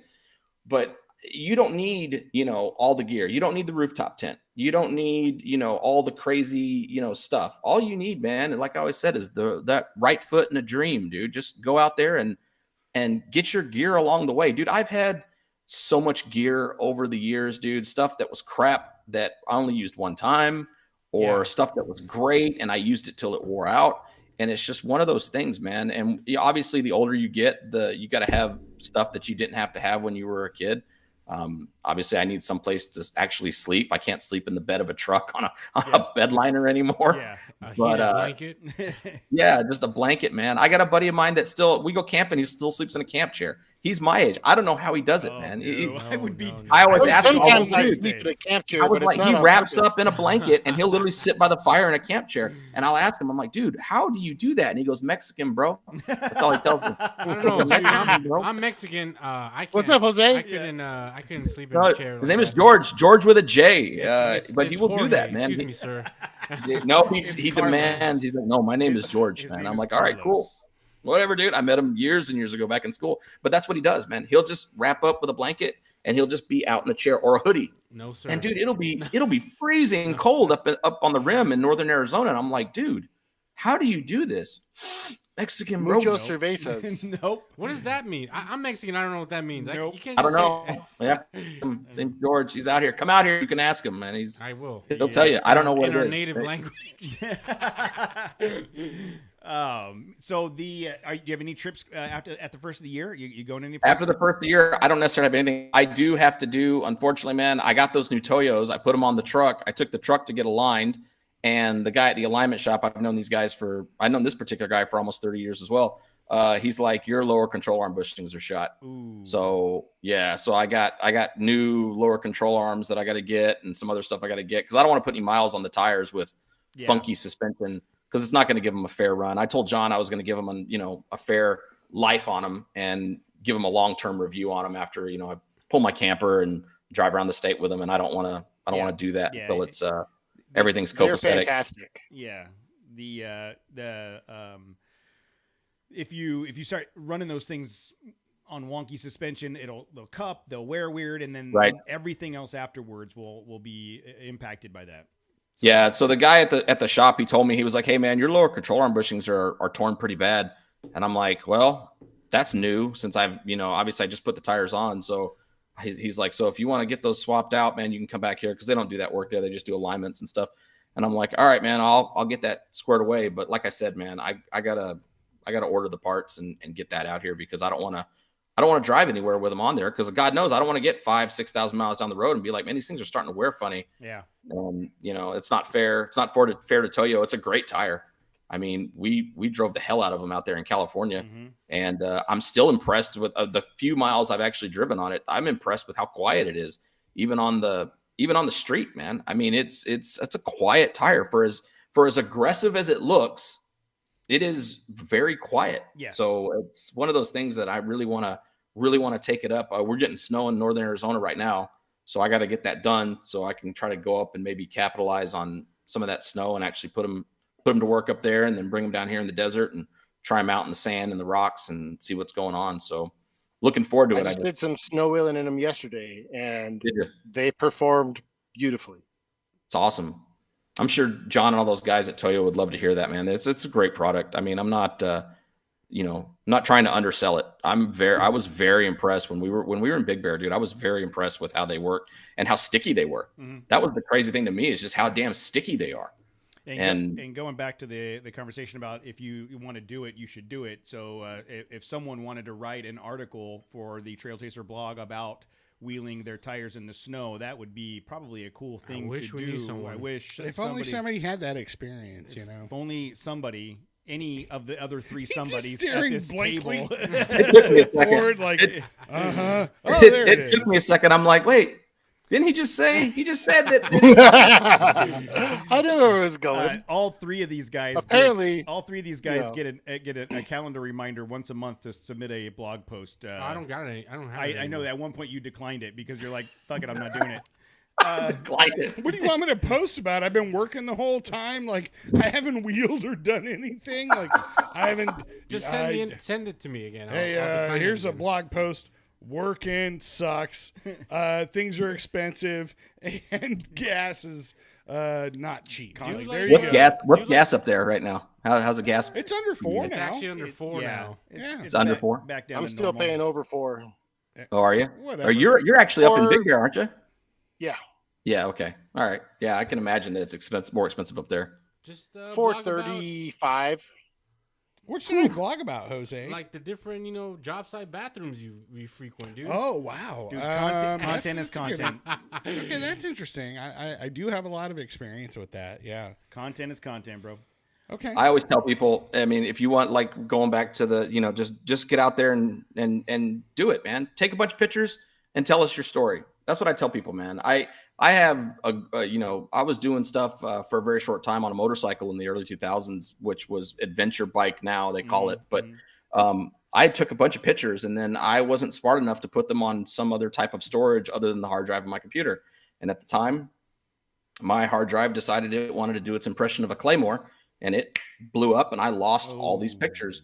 So I had like this great adventure that I did on this Yamaha motorcycle that I had, and I have no pictures to do it. So I tell people, take a bunch of pictures and store them in 2 places. Yeah.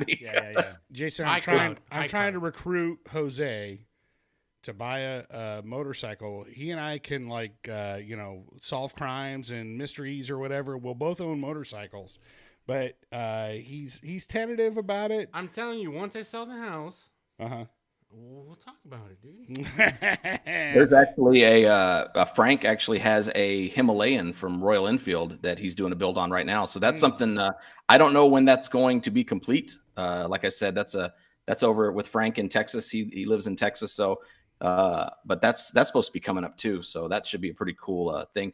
And as a matter of fact, he went to when we were in SEMA, he actually went to a Kawasaki event in Southern California. I think it was when we were in SEMA, and he got to do a motorcycle thing there too. So that was probably something you're going to see here in a future issue as well. Awesome. But Matt, I am getting older, and I think you've been quoted saying with age comes with the cage. Mm-hmm. I mean, That's if you're off-roading. Oh, but if you're I see. if you're like going through the mountains on windy roads and stuff, you don't need a cage. okay. No, 'cause it's fuck much it, it's just much die. better to die. Just die. Don't survive that shit. Yeah, Just yeah. go off a cliff and make sure you're done and it's over. You know, you don't Blaze want of that glory, cage. man. Yeah. It's better to burn out than to fade away. Thank you. Mhm. That's right. 100%.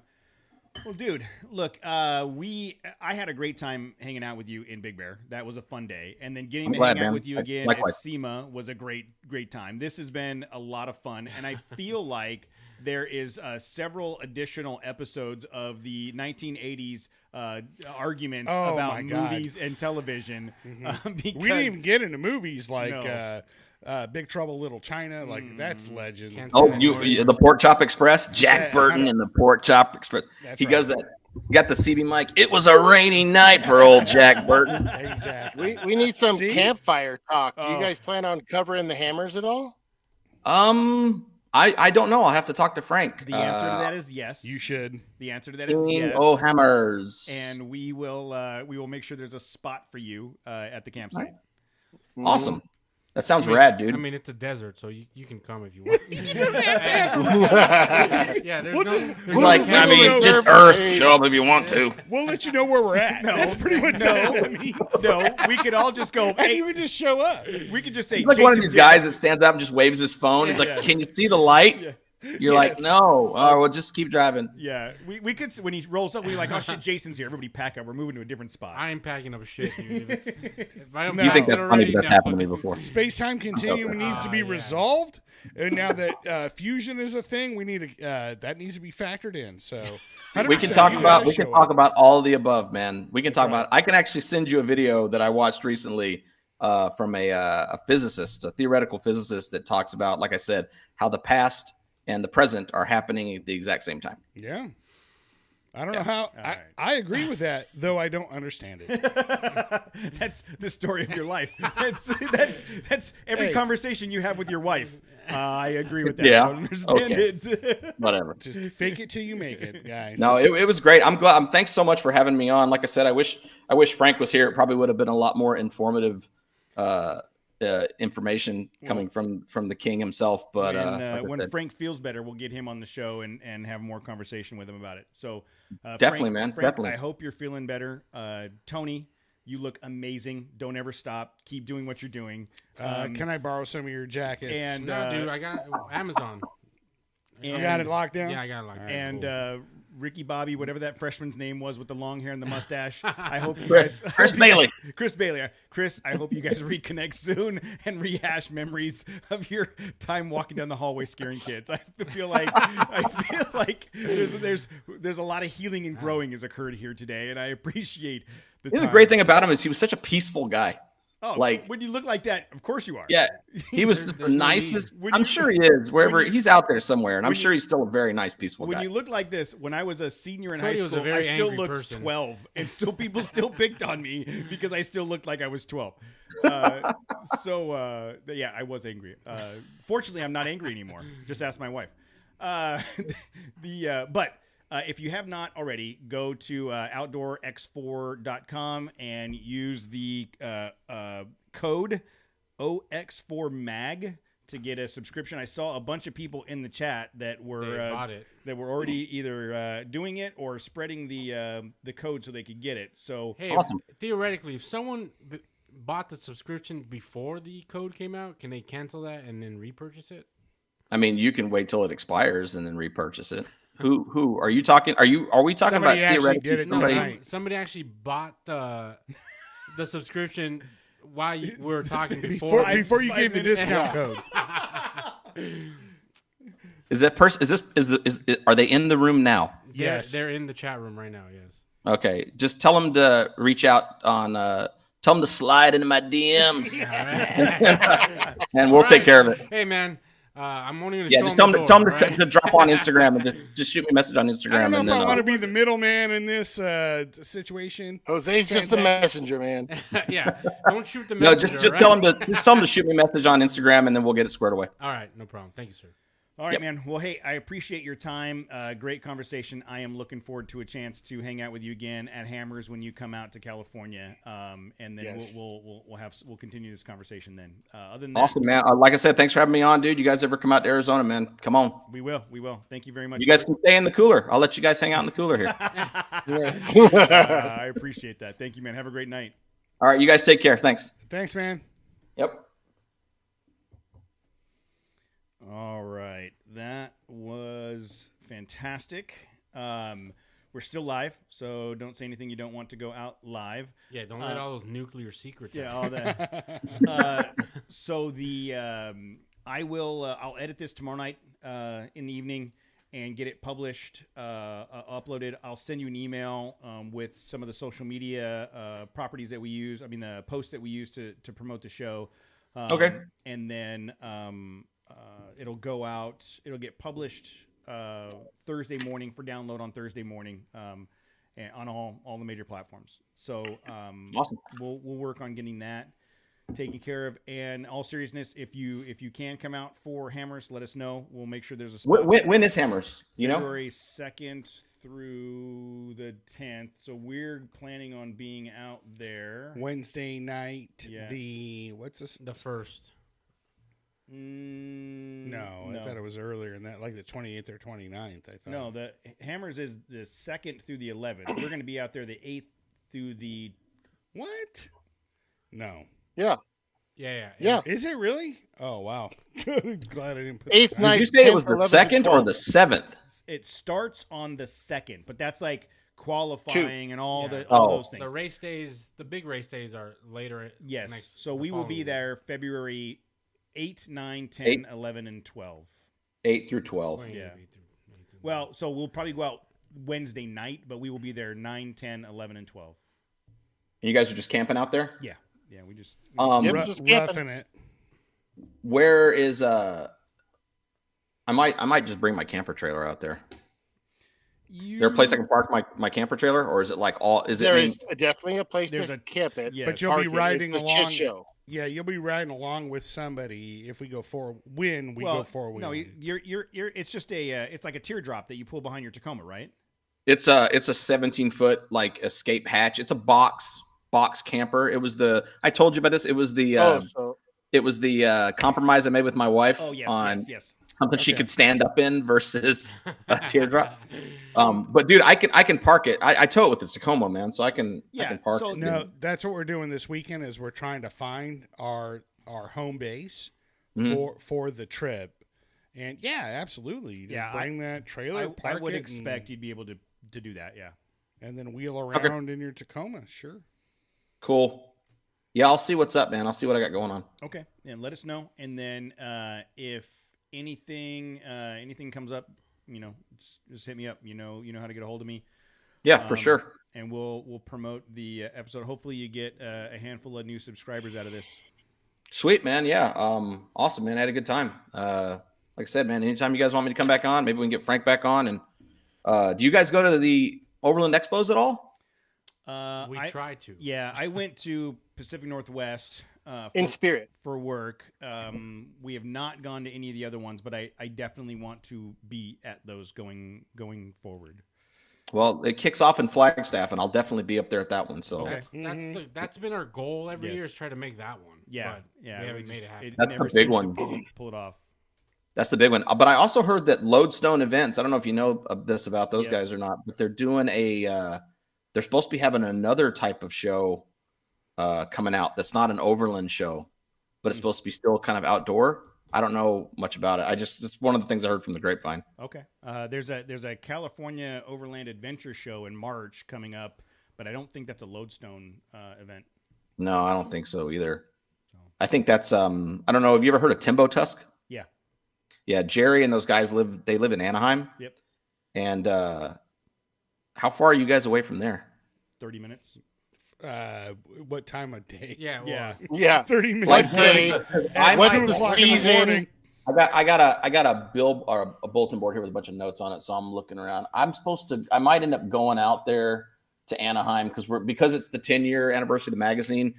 Timbo Tusk has been the only advertiser that had started with us on issue 1, and they still advertise in the magazine. Oh, wow. man. Oh, So wow. yeah, they're awesome. Jerry, Brian, all those guys, man, they rule. Every chance I get to see those guys, man, I take it because they're such, there's a bunch of cool guys. But we're talking about doing a feature on them. So I might have to come out to Anaheim. So if I come out to Anaheim, I'll definitely hit you guys up. Yeah. Oh, for sure. Yeah. Technically, we're 30 minutes from Emma. That's what I'm saying. Like if we Yeah. left, if As we the left crow at- flies with no traffic. if we left- There's no traffic. yeah, That's right. That's if the we left California at, traffic, 11 man. o'clock at night Yeah, on a Tuesday. at midnight, Wednesday night. Like right now, if I leave right now, I could probably get there by 9:30. I could get to the Anaheim city limits in 30 minutes. Otherwise, it's 3 hours. Yeah. Oof. We'll just have to see what happens. Okay, yeah, let us know. I'll let you guys know when I'm in court site, and then you can head to Anaheim, and then we'll probably get there at the same time. Very true. Very true. Sounds good. all right, Yeah, man. and anytime you guys want to talk space time or the 80s, man, let me know. Okay. Blue Thunder for the win. Stop it. It's not even. I can't even believe it's a conversation. He's doing it just to piss you off. What, Jose? Yeah. What? Real quick, what is it? Is it because just because with Blue Thunder? Is there a specific reason why? No, because the obvious choice is Airwolf. But so I have to go. Like you're an underdog guy. Yeah, I have to saying. go Okay. against the grain. He's a man. contrarian. Yeah. In all things, he's a contrarian. So I he has troll. to- Okay, so now we got to throw. You want to throw a wild card in on this fight? You got Blue Thunder, Airwolf, and then Nicolas Cage from the movie Firebirds in that Apache helicopter. Remember that one? Yeah, Where he's but- like, "I am the greatest." Yeah, Yeah, that guy. So that's you got to what throw the- him as a wild card. Yeah, but is Tommy Lee Jones his co-pilot or isn't?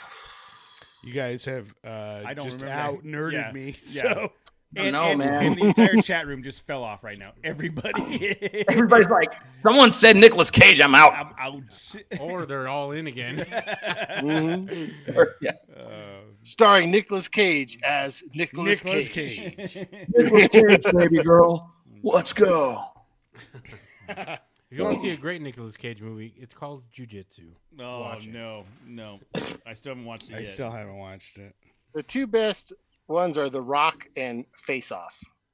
Yeah. Ooh, yeah. The Rock, Oh, man. Yeah. The What Rock. about was good Raising one. Arizona? That was Vanessa Marcel. Mm-hmm. Oh yeah. Hey, you ever heard the fan theory about The Rock? No. That it's actually that Sean Connery is actually James Bond.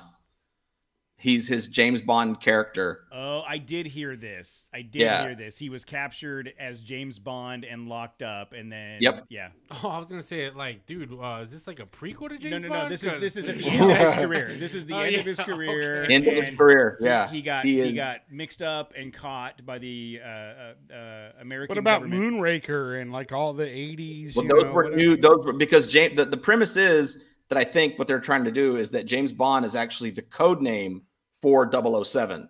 So 007, that particular 00 agent's code name is James Bond. So that's why you have multiple people that all call themselves James Bond. Mhm. So basically, Sean Connery's James Bond was captured, locked up in Alcatraz, and then escaped. Meanwhile, they were like, "Well, we don't know where 007 Yeah, is, we so need we're a going to new one." replace him." I thought, We didn't- I thought the 00 name passed on. I didn't know the James Bond name passed. Well, it's the theory. It's a I theory, guess, man. Yeah. It's it's people that have too much time like this, and then they Well, that start. was there was the whole like what was the Matrix with the Predator. Terminator and the Oh, Predator, yeah. like that whole thing. There was I a don't know, theory that's too much that to think the about. person that currently owns the intellectual property of the Matrix and the Predator is saying that the No, Terminator. I'm sorry, the Terminator I it- wish it was a Predator. is that Jeez. no, Yeah. it was Predator. No, Terminator. Terminator. Yes, One of I them think the it makes prequel to the sense for other. the Predator Anyway. or for the Terminator. Anyways, Yeah.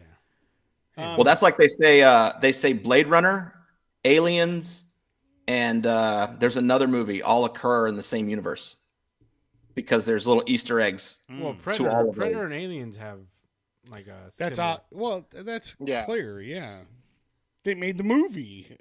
Yeah, but Did you guys see the new Predator movie, the Prey movie? Did you guys watch that? Yes, we Yeah, did. we We did. did a whole episode on the podcast Oh, did you? about that. Yeah. I might have to go back and check that one out. Don't listen to it. Don't Yeah. listen to that. No. It's trash. I No. took No? it down. I took it down. It was so bad It was because really we bad. tried to do rough. a watch party and like live stream and do the watch party at the same If you're time. listening to, it, you're like, what is going It on? was- dude? It's not good for No. in podcast Yeah, podcast form. after like a week of being published, I took it down because it was so bad. It was that All bad. you huh? heard was Cody and Jose eating pizza. Exactly. So I was on board with that movie until she had like the scorpion axe from Mortal Kombat, where she could like throw it and snatch it back. That was what gave it in Yeah, for you? I was Yeah, on board the that's whole where I was time. like, all right, I'm out. I was on board the whole This time. is not believable anymore. I'm leaving. Or the fact that the Predators basically like body slammed a bear, Yeah. but it's like, this little girl just took me out with this axe. It's all good. True. All right, man. Well, we'll let you go. We're gonna do another little bit of a segment and then end it for the night. Sounds good, man. Thanks a lot, guys. Like I said, appreciate it, and I'll let you guys know about King of Hammers. All right, dude. Sounds good. Have sure. a great Thanks, night. Jason. Take care, Good fellas. night. See you next time. Thanks, man. Yep. Bye-bye. Did you say Adabap? We Atta baby, it's a boy. All right, we have a special guest in the studio that wanted to be part of the show tonight. Oh, Presley is here hanging out. She's are we recording? We're recording. we're still right now. recording. Yeah. Oh, we're still okay. recording. What are you doing tonight, babe? You have to talk in the microphone. What are you doing? I don't know. You don't know? You went to dance class tonight? Yeah. Was it good? Yeah. Yeah. What kind of dance did you do? The Pamchenko? We do all kinds of dances. All kinds of dances. Yeah. She takes Do they teach the Pamchenko there? I don't think Because the that's Pam- a very deadly dance. the Pamchenko was an ice skating move, but that's No. An ice skating dance. oh no, it's hip hop. She takes hip hop dance on Tuesday nights. Oh. Ice hip hop. No ice, just regular hip hop. Oh, okay. Ask your instructor about the Pamchenko. Okay, she'll have to do that. She's been asking about YouTube and the YouTube channel and watching stuff and wanted to be on the show tonight. So I told her she could come in for a bit. Okay, well, that's you on the. You see that on the screen? That's you, and people can hear you. See all these people over here. All these people are here listening to you. So what do you want to say to them? Don't pick your nose because they could see it. you. Don't pick your nose because they can see it. Or do it. And all of these, look at a bunch of these people you've gone camping with, you've hung out with in the desert before. You know them. They're all gonna say I remember when Presley was a little girl at Mojave Trail and she played in the dirt. No, I didn't. Yes, you did. I did not. You played in the dirt all the time. No, I did Yeah, not. remember that time we went up to Rose I Mine? made a dirt man. You didn't make a dirt man and dirt angels. No, I didn't. No, you didn't. Okay. All right. Her and Johnny and Michael dug me a fire pit That's right. on the Mojave That's right. You guys dug Uncle Casey a fire pit. No, Yeah, we gave you very slowly. very slowly. We gave the three of you shovels and just said start digging. That's right. Shai said that she was playing with Emma at the Mojave Trail last time. who's Remember that? that? Yeah, it's Shai's daughter. You remember? If you saw her, you'd remember. Okay. Well, we're gonna keep doing some other stuff. Can you say bye to everybody? Bye-bye. Bye. Thank you, baby. She's got a Rudolph. She's ready for Bye, Christmas. Press. She's got her Rudolph. She's ready to go. Bye, Stinky Winky. That's not my name. All right. 3, 2, 1.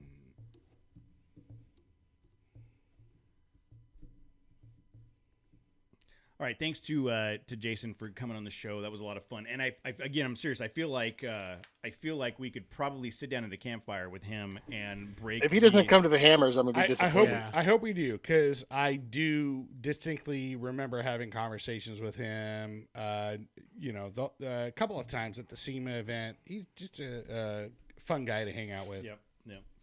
I couldn't imagine campfire stories with him. Yep. Mhm. Campfires, a little bit of alcoholic beverages in him, and then he'll give us all the nuclear codes. Yeah. He's like, funny enough, it's all That's what I want. I all want one. the nuclear launch code. The password is password, all lowercase. all lowercase. Password 1. 1, 2, Yes, I'm saying 3, we've had to change 4, it 4 times, so it's password 5, 4. 6. He's like, Really? He's like, we Password use is Matt's 1, 2, password. 3, 4, 5, 6. So as Matt alluded to, we are earlier. We are supposed to be in Johnson Valley this weekend, Saturday and Well, Sunday. I'll be there. Jose, you'll be there. to I do will some be there. scoping. Bang, bing, bang. Bing bang. Case. Johnson Valley. 80% so far. He's like 80% not going. No. Does that include your awesome beard or what Yes. 80% of you? The beard definitely comes along. Okay. I am still trying to figure that out because I have to be on a plane Sunday night. So Stupid. I have to be on a plane to go to someplace very cold. But Stupid. the plan is to Well, don't get on the plane. the plan is to scope out a camping area for the Johnson Valley trip at King of the Hammers. And Jose, you were saying that you did some reading, which is like I don't know. I didn't say I know how to read well. I can read. So tell me what you found on the closure. Well, you had said that you had seen something that was like the closure map, right? Yeah. No, all right. We saw I the thought I saw the Oh yeah, closure. we saw the map. The And closure I don't map. know if it was distinctly a closure, maybe a restriction, whatever. Yeah, but then I understood it as like, oh shit, like we're not gonna be able to camp where we normally camp or anywhere in like Hammer. I'm like, but Hammertown's like closed off too now, so they're gonna have to The way they relocate. word that article, it's like encrypted. Yeah, so I was just like, I guess we're gonna have to find like, because on that BLM map, that closure map, like 80% of it, or like not 80%, but a large part of it is like closed off, where it says it's closed off, and then there's like little sections of it where it's like open to camp. So I'm like, dude, where the hell are we gonna camp? So that's what the whole point of this That's right. trip is that we're gonna go find somewhere to camp in those allotted areas. So- but after reading the article, actually reading it, the article that the BLM put out, it's like it's kind of dumb. It's like it's closed off to the public, but if you're a spectator or participant of the King of the Hammers, you can. It's open So if to you. I brought my SEMA badge, it just Yeah. covers No. everybody, right? They'll take one look at you and go, "Yeah, he's here to watch this." Yeah. Right? He's a dirt. Oh, yeah. He's a dirt person. Leave him alone. Oh, yeah. He looks he's like here Chris for- Bailey from Jason's high school. But I think it's just legally because they have Hammers has that deal with BLM where they close Mhm. the desert for 5 days out of the year or whatever, Yeah. 10 days. So I think that's what the BLM map. And was maybe it'll showing. discourage the weekend goer that's not there for the Hammers, Yeah. right? Maybe I don't know. Like, it is confusing. I read, 5% of what that article that you sent, and all of a and sudden, I you're an was expert. like, this doesn't make any sense at all. It says it's closed to the public, but open to any participants or spectators of King of the Hammers. But so, do you? But here's the thing, though. It says registered Yes. Yeah, spectators. yeah, So that's what do you? So have make sure we to- get our registration. How do you Uh, register? yeah, What's the process for registration? you show up. You pay when you go through the gate at Boone Road. Yeah, likely that's what it is. But I think it's just more of a legal issue, and I've been talking with other people. your attorneys, Yeah, other people in the same space as us. And yeah, they who's that? And by Let other me know. other people. by other people in the same space, are you talking about the guys that are trying to get me into Hammertown? Those are the people. Yes. Specifically the Wheeling. So I've been having text messages back and forth with Jason from Wheeling Wine and Whiskey. Yeah, but I mean that's like a look. We went there that one night. It's super congested. What are they going to do? Like save us? Like how much the amount of space that we need for all the people that we're bringing for like a couple of nights? So like, that was part of my conversation was, if it was just the 4 or 5 of us, whatever, it'd be great. But we're bringing a group, and he's like, plenty of room for that. But I still feel like if we've got 10 to 20 rigs. Look how much of a shit show it was getting there. There was like 8 rigs. That's dude, that that's night. what when we went and we were already in Yeah. the loop, like Hammertown. Like Yes. we didn't have to. We just went straight in. I feel like getting I'm down for a Hammertown Heights Estates visit. a visit. A Do visit, you but- want to camp there? Oh, I would camp there. No, but like if it was just the 4 or 5 of us, it wouldn't be an issue. But when we have 15 plus rigs, trying to go anywhere is going to be like an hour ordeal. Does it Yeah, have just to be 15 rigs? Nothing has to be anything. I mean, you can just Water show doesn't up. have to be wet. You I don't just- know. What to, You can just show I up. think it It's does. the desert. So there's been some conversation with the Wheeling Wine and Whiskey guys about connecting at Hammers this year. I'm still disappointed that we're now almost a year out. What I- about dude, I've asked about what that. about they come out of their estate camp and Mm. then go do an overnight one night like We didn't wherever stay we're over there. camping? Have you ever Because- met anyone from Beverly Hills? Yeah. And then you ask that person, "Hey, I'm having a party in Fontana. You guys want to come?" It's a rager though. It's a They rager. go, There's like campfires and is it? kegs. Well, when you're done with your party, asleep why by don't you guys come over to 8:45. Beverly I don't know Hills? if it's a rager. I'm asleep early. I don't know. So I don't know. I don't know exactly where we're going to be staying. And I don't know if I'm going to be able to go this weekend to look at it. So I may be at the mercy of these three figuring out a spot. But you were going to allude to it at, almost a year later, Yeah. and that episode still hasn't come out. Still have not heard the audio from that episode. I don't remember being there. probably a Apparently good you were thing. there, yeah. They, I mean, they could at least give it to us. I asked for I'll it. sign a thing. I'll I'll sign a for it, thing yeah. that says I won't post it. Mostly. But apparently it's like hardly any editing needs to get done because we were all that great on the mic. I was conscious. I was the conscious one at the time.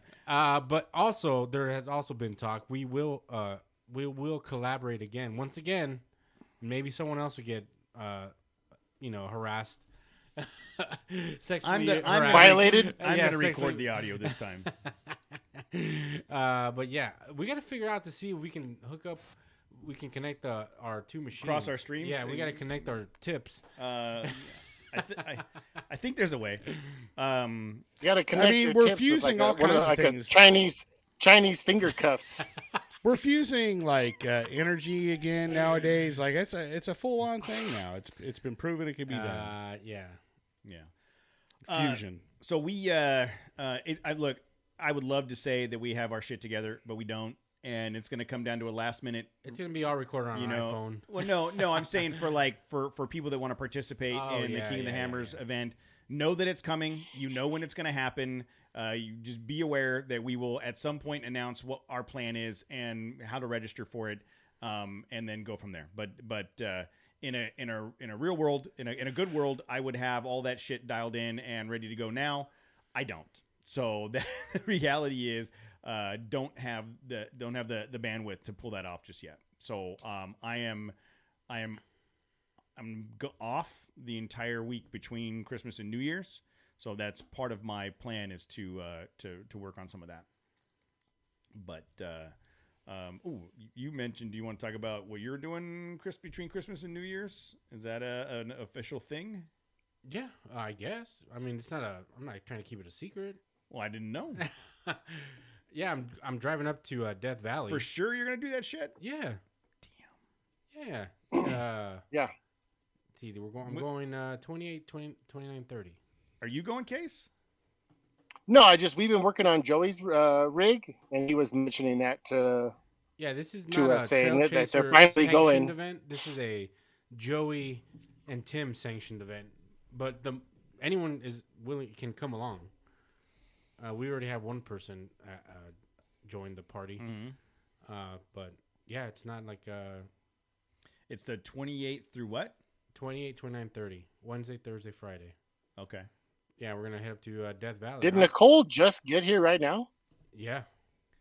Right now, when we start talking about this Death Valley trip, Yep. All of a sudden, she's in the chat. Yeah, Yeah. all of a sudden. she pipes up. Well, I had lunch with Nicole on Friday, and this came up, and she was like, "Motherfucker, I will unfriend you and Jose if you guys go on that trip without me."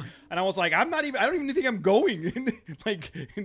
And then an hour later, she's like, I got a text message from her. like, Okay, I'm in. I'm in. And I'm like, she's like, I got the official invite. I'm like, I didn't even get an official invite. I don't even know if it's Bullshit, actually. dude. I'm like, hey guys, there's a trip. You had loosely mentioned that No, we should go. I said, hey, if you guys aren't, I don't know what you guys are doing on these dates, but I'm going to Death Valley. Let's go. the way I told interpreted Joey it- I'm saving my chips for the hammers. yeah, Same. yeah, I think so. But this trip, like, there's so much shit I need to get done. Not that I would like to get done on the cruiser. Just the quality of life stuff we've been talking about. Just making it more comfortable to camp out in the fucking cold because it's gonna be fucking cold over there, dude. My electric blanket showed up.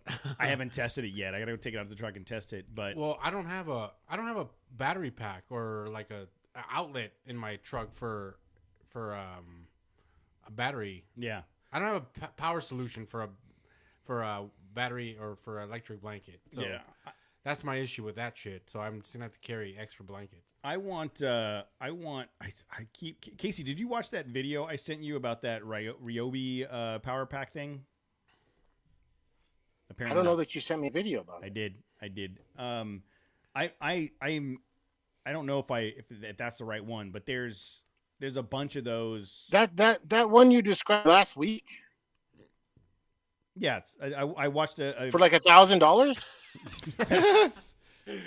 Well, Yeah, it's a fusion device. That's not you the just one. start it once, it just makes power forever. a buddy at work was like, "Dude, just get a If fucking you car said, "Hey, I battery found this and- arc reactor on Amazon for $1,000," I'd be like, "Dude, that I'll tell you powers what, Iron Man. Get it." Yeah, I'm in the same boat as Jose. Like that's for this weekend. That's gonna be. I'm gonna beta test like some things, some research I've done, and set up my tent. A few different ways. Oh, and dude, I'm gonna record him putting those fucking mylar Oh, blankets in dude. his. I watched it. Right. I'll record it, guys. Don't worry. You know the like 1/4 inch thick thermal. It looks like bubble wrap, but it's Yeah. it's it's like insulation. It yes. has an R rating. Yes, yes. I watched a video on TikTok where a guy bought that, set up his tent, and then laid that down underneath his sleeping bag as a way to isolate the temperature from the ground. Sure, but I mean, I'm on a cot, so I'm not really Oh. worried about the from the ground. But there is like the ground is very cold, so I still have some moving blankets, multiple layers. But it's the retaining the heat thing that I think is interesting or viable with the Mylar blankets. Like I don't know how Jose, I don't know how we could test that. I don't have a previous measurement of the temp in the tent without that, but it makes sense. Like if rather than just being the canvas or whatever the tent's made out of and the heat just leaks through, if there's something reflective that's gonna like at least retain the heat, not entirely, Yeah. but just a certain percentage, it's worth the $5 I spent on it, and I already have the tape. So But that's apparently, and you know what it is? The effort, and that's worth taping. Like that's worth recording. Like, I is mean- this motherfucker actually gonna I tape mean, some fucking Mylar to his shit? if that goes anyway, like your password reset went today, that's gonna be some Son amazing of a footage.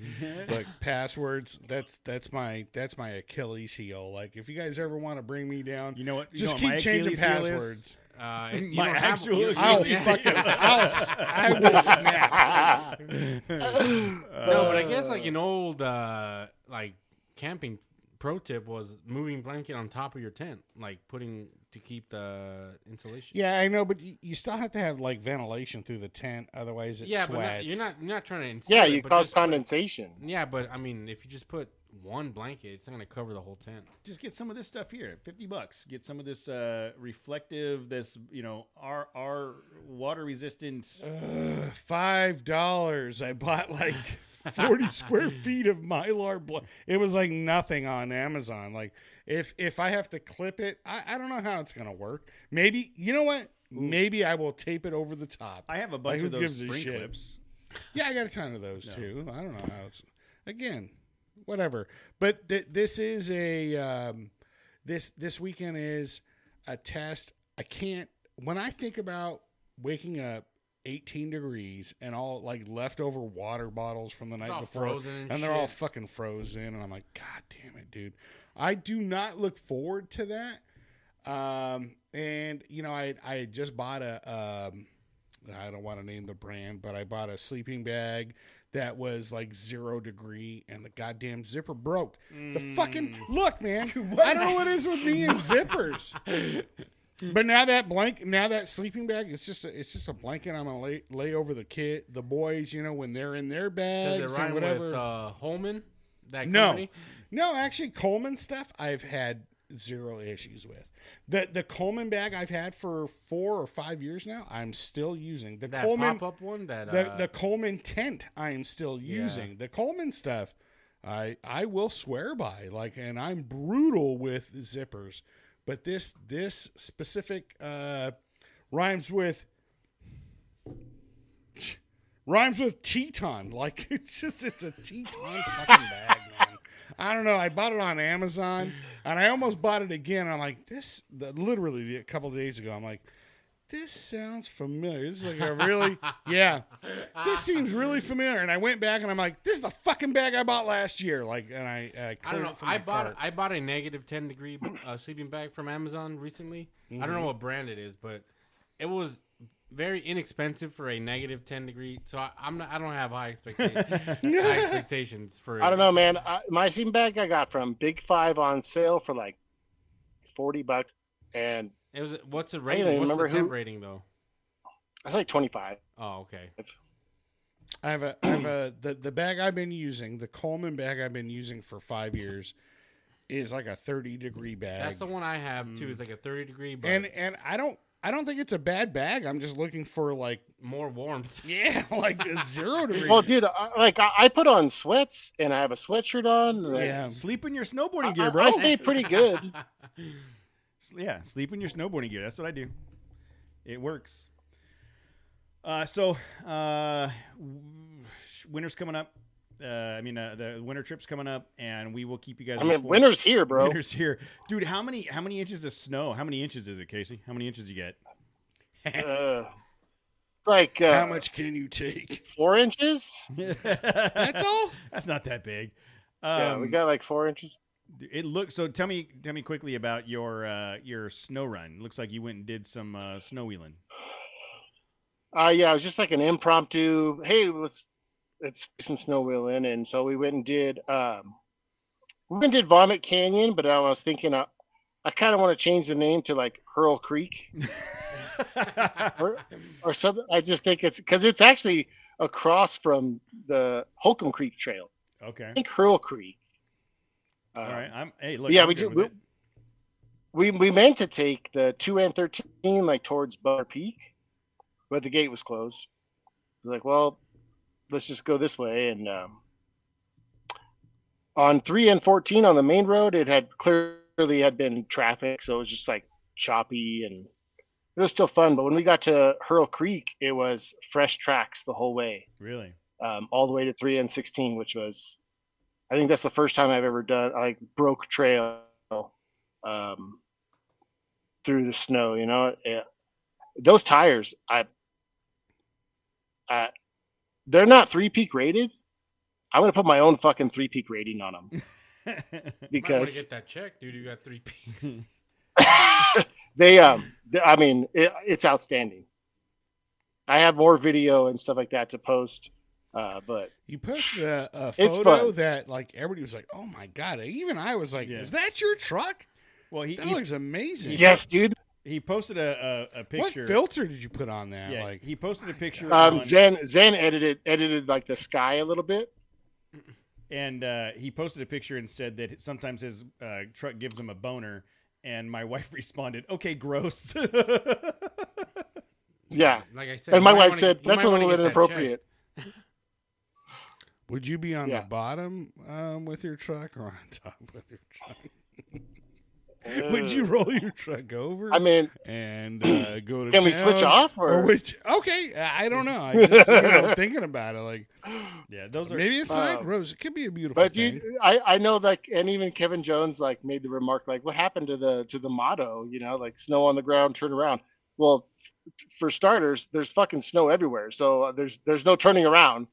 You don't have a choice. So, yeah, dude, it was fun. It was fun as hell. Just because we did a mild trail, very mild trail, but it made it way more interesting having a little bit of snow. Like I'm not saying once, after a foot or 2 feet of snow, like let's go wheeling, but that was like the perfect trail because there was just enough snow to make it interesting yeah, it made and it to where you had challenging. like challenging. But it was a blast. So you guys need to come try to do some snow wheeling Yeah, at some point. I would love to. I think it'd be fun. Just gotta find time. Yeah, I need a reserve time at Bear Valley Yeah. so I can get some tires. I put on told my you. truck. Dude, Hey, so- all I do is work Saturday- and then I sleep. Like that's kind of Okay, so Saturday we got some stuff to do on Joey's rig before I can head out. So if you wanted to do like a Mm-hmm. up Go to Bear on. Valley to do your tires and then down. Bring my sunglasses if you come down. Okay. Well, if I go up there, I'll Um, grab the Oh sunglasses. yeah, one of you bring my I'm just sunglasses saying, Matt, if and you my wanted to extra swing, parts. if you want to, it's probably not that far out of the way. If you wanted to come up, do your tires, and then go down, we're going to be at the shop in the morning for, What at time, least you a few guys? hours. What time you guys there? We If I open at met 8. you there, if We I was open the at 8. if I was the first guy in line, put these tires on. Woo-hoo. Yeah, It'll take me if 30 you're- minutes to do your tires. But if you're not starting till 8, what time are you gonna get out there to head down to the valley? All we have to do is put a stabilizer on Joey's Gladiator. That seems like something you could do late Friday night. All right, I'll talk to Jose. Well, this- yeah, if Joey wants to come up late Friday night, I'm Oh. Okay. Well, we'll figure it out. Clearly, as I said earlier, it's a shit show. We don't know exactly what we're doing right now, but we are doing something. Look, I wasn't clear to even camp this weekend until 4 or 5 days ago. So I really wasn't planning on doing it. It's a bonus. Like, cool. So, Jose, let's make it happen. But dude, my tires are shot. like Yeah. I said, dude, if you want to bring him up, swing Okay. by. Okay. It's probably, well, I mean, it's going to be a shit show, probably coming up the mountain a little bit, depending on what time. Yeah, you gotta come leave up? early, dude. Yeah. Um, yeah.